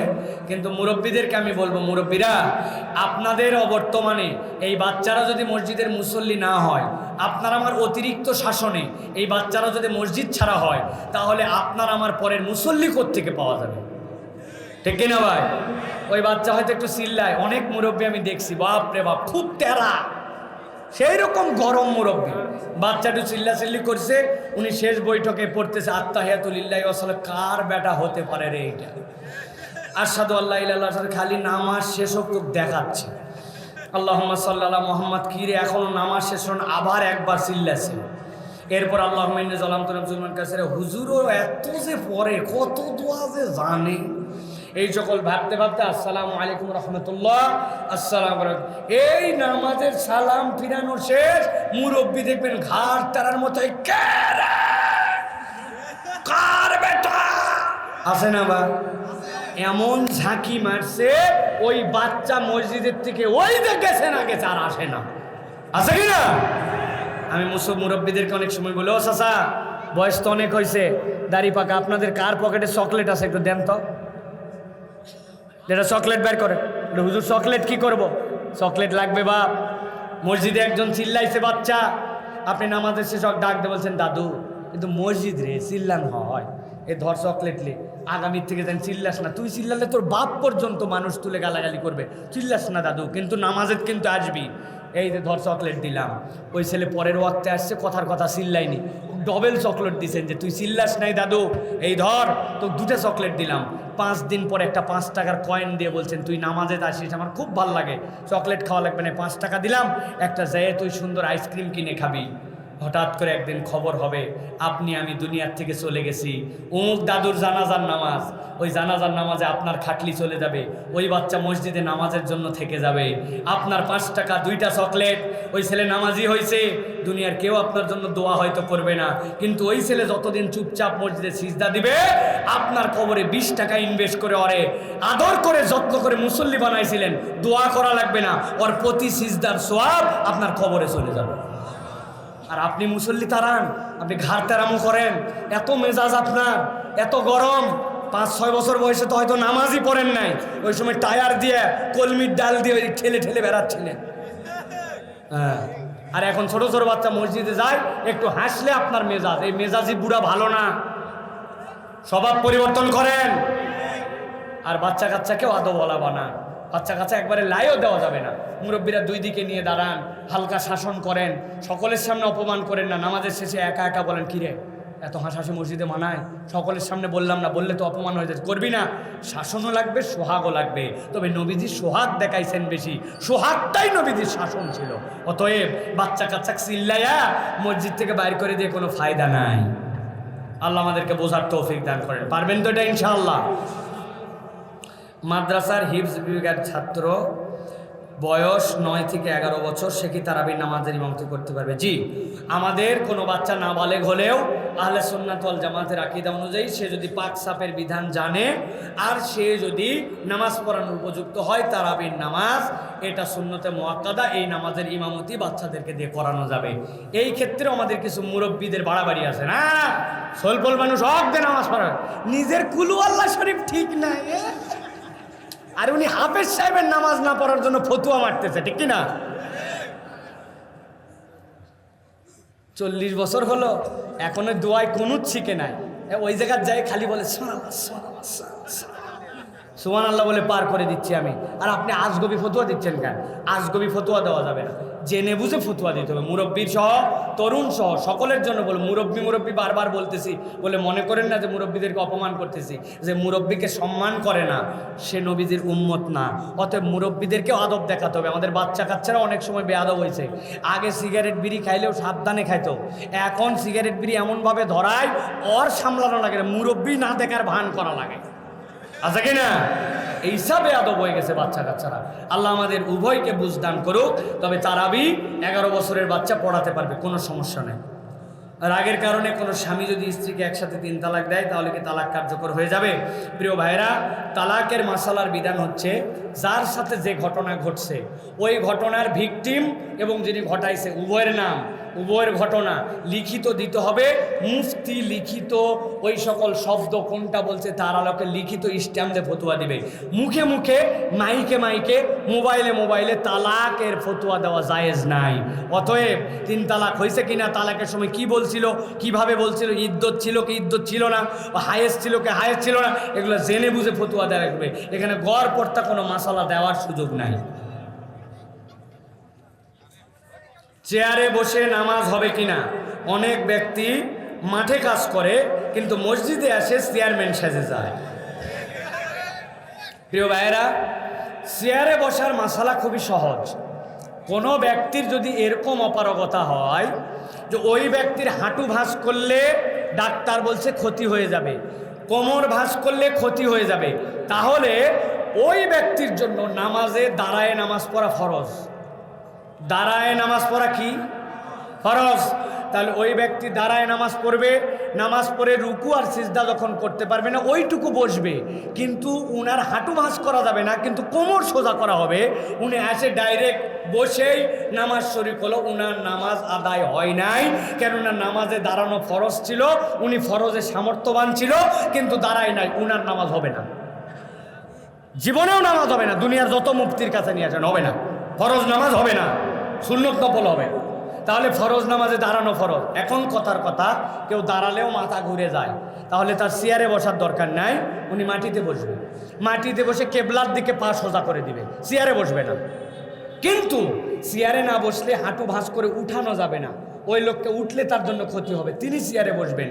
কিন্তু যার মাথা ঘুরায় যায় সে চেয়ারে বসবে না, সে মাটিতে বসবে, মাটিতে বসে রুকু সিজদা ইশারায় দিবে। তাহলে 3 ধরনের মাসলা বললাম। দাঁড়াতে পারে, হাঁটু ভাঁজ করতে পারে না, চেয়ারে বসবে, কিন্তু রুকু সিজদার সময় দাঁড়ায় দাঁড়ায় নামাজ পড়তে হবে।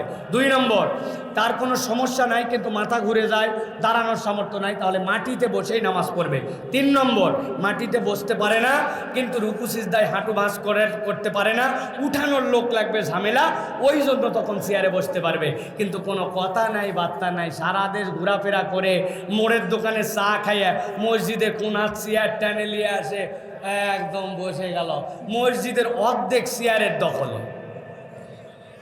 এই সকল কোনো ইসলামের সাথে তামাশা চলবে না। আল্লাহ আমাদেরকে বোঝার তৌফিক দান করেন। আগামীকালকের থেকে মসজিদে যে কয়টা মুসল্লি আছে, ইমাম সাহেব যাই জিজ্ঞাসা করবে আপনার ঝামেলা বলেন, সে অনুযায়ী আপনার ফতুয়া। আসবেন আর মসজিদে চেয়ার নিয়ে বসে যাবেন, এটা সম্ভব নয়। সর্বশেষ প্রশ্ন, বংশগত কোনো পুরুষ বা বিগত প্রজন্মের কেউ কোনো বড় পাপ বা গুনাহ করে থাকে, তাহলে সেই পাপের ফল কি ভবিষ্যৎ আগত প্রজন্মকে পাপের ফল ভোগ করবে? জি না, এইটা হচ্ছে জন্মান্তরবাদ, হিন্দুদের বিশ্বাস। আগে কারো কোনো একটা পাপ ছিল, এই কারণে সন্তানের প্রতিবন্ধী হয়েছে, বিকলাঙ্গ হয়েছে, সন্তান আগে মরে গেছে, এই সকল কথাবার্তা এগুলো হিন্দুদের কথা। আমি জিজ্ঞাসা করতে চাই, মুহাম্মদ সাল্লাল্লাহু আলাইহি সাল্লামের জীবনে কোনো পাপ ছিল? কেউ যদি বিশ্বাস করে নবীজির পাপ ছিল, তার ঈমান থাকবে। নবীজি মাসুম, তাহলে নবীজির যে 4টা বাচ্চা ছোটবেলায় মারা গেল, কোন পাপে মরল? নাউজুবিল্লাহ বলেন। সুতরাং কারো কোনো পাপ অপরাধে কেউ মরে গেছে অথবা ক্ষতি হয়ে গেছে, ভবিষ্যৎ প্রজন্ম বহন করে, এটা হিন্দুদের বিশ্বাস, মুসলমানের বিশ্বাস নয়। এই বিশ্বাসের সাথে আমাদের কোনো সম্পর্ক নাই। প্রিয় ভাইয়েরা, আরও প্রশ্ন আছে। কোনো নির্দিষ্ট নিয়তে দেওয়া টাকা কি অন্য কাজে ব্যবহার করা ঠিক হবে? খুব গুরুত্বপূর্ণ একটা প্রশ্ন প্রিয় ভাইয়েরা। কোনো ব্যক্তি যদি কোনো নির্দিষ্ট নিয়তে কোনো ক্ষেত্রে দান করে, ওই দানের খাতে ওই টাকা ব্যবহার করা ওয়াজিব। রমজান মাসে তারাবির হাফেজদের সম্মানী উঠাইছে, আছে না? দেখিছে 50,000 উঠে গেছে, এত টাকা ওয়াক দিবে কেন? মসজিদের উন্নয়নের কাজে 10,000 রেখে দে, মুয়াজ্জিনে 5,000 দে, আর উনাকে বাকিটুকু ভাগ করে দে। একদম সম্পূর্ণ নাজায়েজ। যেই উদ্দেশ্যে দিছে ওটা জেনারেল দান, সব ব্যবহার করতে পারবেন, কিন্তু বলে দিছে এই উদ্দেশ্যে আপনি ব্যবহার করতে পারবেন না। বলে দিছে এই টাকা মসজিদের নির্মাণের কাজে আমি শরীক হলাম 5,000, আপনি ওই টাকা দিয়ে মসজিদের ইমামের বেতন দেওয়া হারাম। কারণ ওইটা ওই খাতের টাকা, আপনাকে ওই খাতে ব্যবহার করতে হবে। অতএব দান সদাকা কেউ নিয়ত যদি করে দেয়, ওই খাতে ব্যবহার করা আমাদের উচিত। কিন্তু যদি জেনারেল দান হয়, ভাই 1000 টাকা দিলাম, তুমি এইটা ব্যবহার করো আল্লাহর রাস্তায়, ওইটা আপনি যে কোনোভাবে ব্যবহার করতে পারেন, ওটা নাজায়েজ নয়। অতএব আপনাকে এই খাতটা হিসাব করতে হবে। এটা সাধারণ মানুষ বেশি ভক্কর চক্কর করে না, আমাদের মতো হুজুররাই এইগুলো অনেক বেশি ভক্কর চক্কর করে। ছেলেদের বিয়ে নিয়ে কিছু বলেন। এলাকার লোক সফল না হলে, বয়স পার হলেও বিয়ে দেয় না। প্রিয় ভাইয়েরা, আমাদের তরুণরা, যুবকরা তারা বিয়ে করতে চায়, ঠিক কিনা ভাই? এটা বিরাট বড় ভালো দিক। পাপ থেকে বাঁচার জন্য ছেলেরা বিয়ে করতে চায়, কিন্তু আমাদের বাপেরা, আমাদের মুরব্বীরা একটা শর্ত বানাইছে যে এই তুই প্রেম কর, গার্লফ্রেন্ড নিয়ে ঘোর, অন্যায় হলেও আমার কোনো সমস্যা নাই, কিন্তু চরিত্র বাঁচানোর জন্য বিয়ে করতে চাইলে মুরব্বী তখন মেয়ের পরিবার খোঁজে, আমার বেটা এখনো চাকরি পায়নি বলে, তো সফল হওয়া লাগবে, নিজের পায়ে দাঁড়ানো লাগবে, তারপরে বিয়ে, ঠিক কিনা? এটা হচ্ছে আমাদের সমাজের অধপতনের অন্যতম একটা লক্ষণ। আপনার সন্তানকে আপনি বিয়ে দেন, আপনি তারে খাওয়ান না, খাওয়ায় আল্লাহ। নবী বলছে তুমি উপযুক্ত হলে বিয়ে দাও, আল্লাহ তাকে বড়লোক বানায় দিবে। সুবহানাল্লাহ। আপনি যদি ধনী হতে চান, স্বাবলম্বী হতে চান, তাহলে সন্তানকে বিয়ে দেন। এই সন্তানেরা অনেকে 27-28 বছর পর্যন্ত গুনাহ করে, পাপ করে, 16 বছর বয়সে বালেগ হয়েছে, 10 বছর আপনি বিয়ে দেন নাই, চাকরি পায় নাই, অমুক পায় নাই, তমুক পায় নাই, অথচ আপনি সামর্থ্যবান বাপ মা ছিলেন, আপনি আল্লাহর কাছে দায়ী থাকবেন। 2 নম্বর কথা, যুবকেরা বিয়ে করতে চাও, কিন্তু তোমরা অপরের কান্দে উঠে বিয়ে করতে চাও কেন? তোমার আমার নিজে কিছু করতে মন চায় না কেন? আমি বাপের কান্দে বিয়ে করব কেন?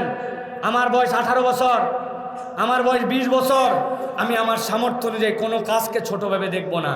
আমাদের সমাজে হয়ে গেছে কি, আমরা কর্মকে ঘৃণা করি।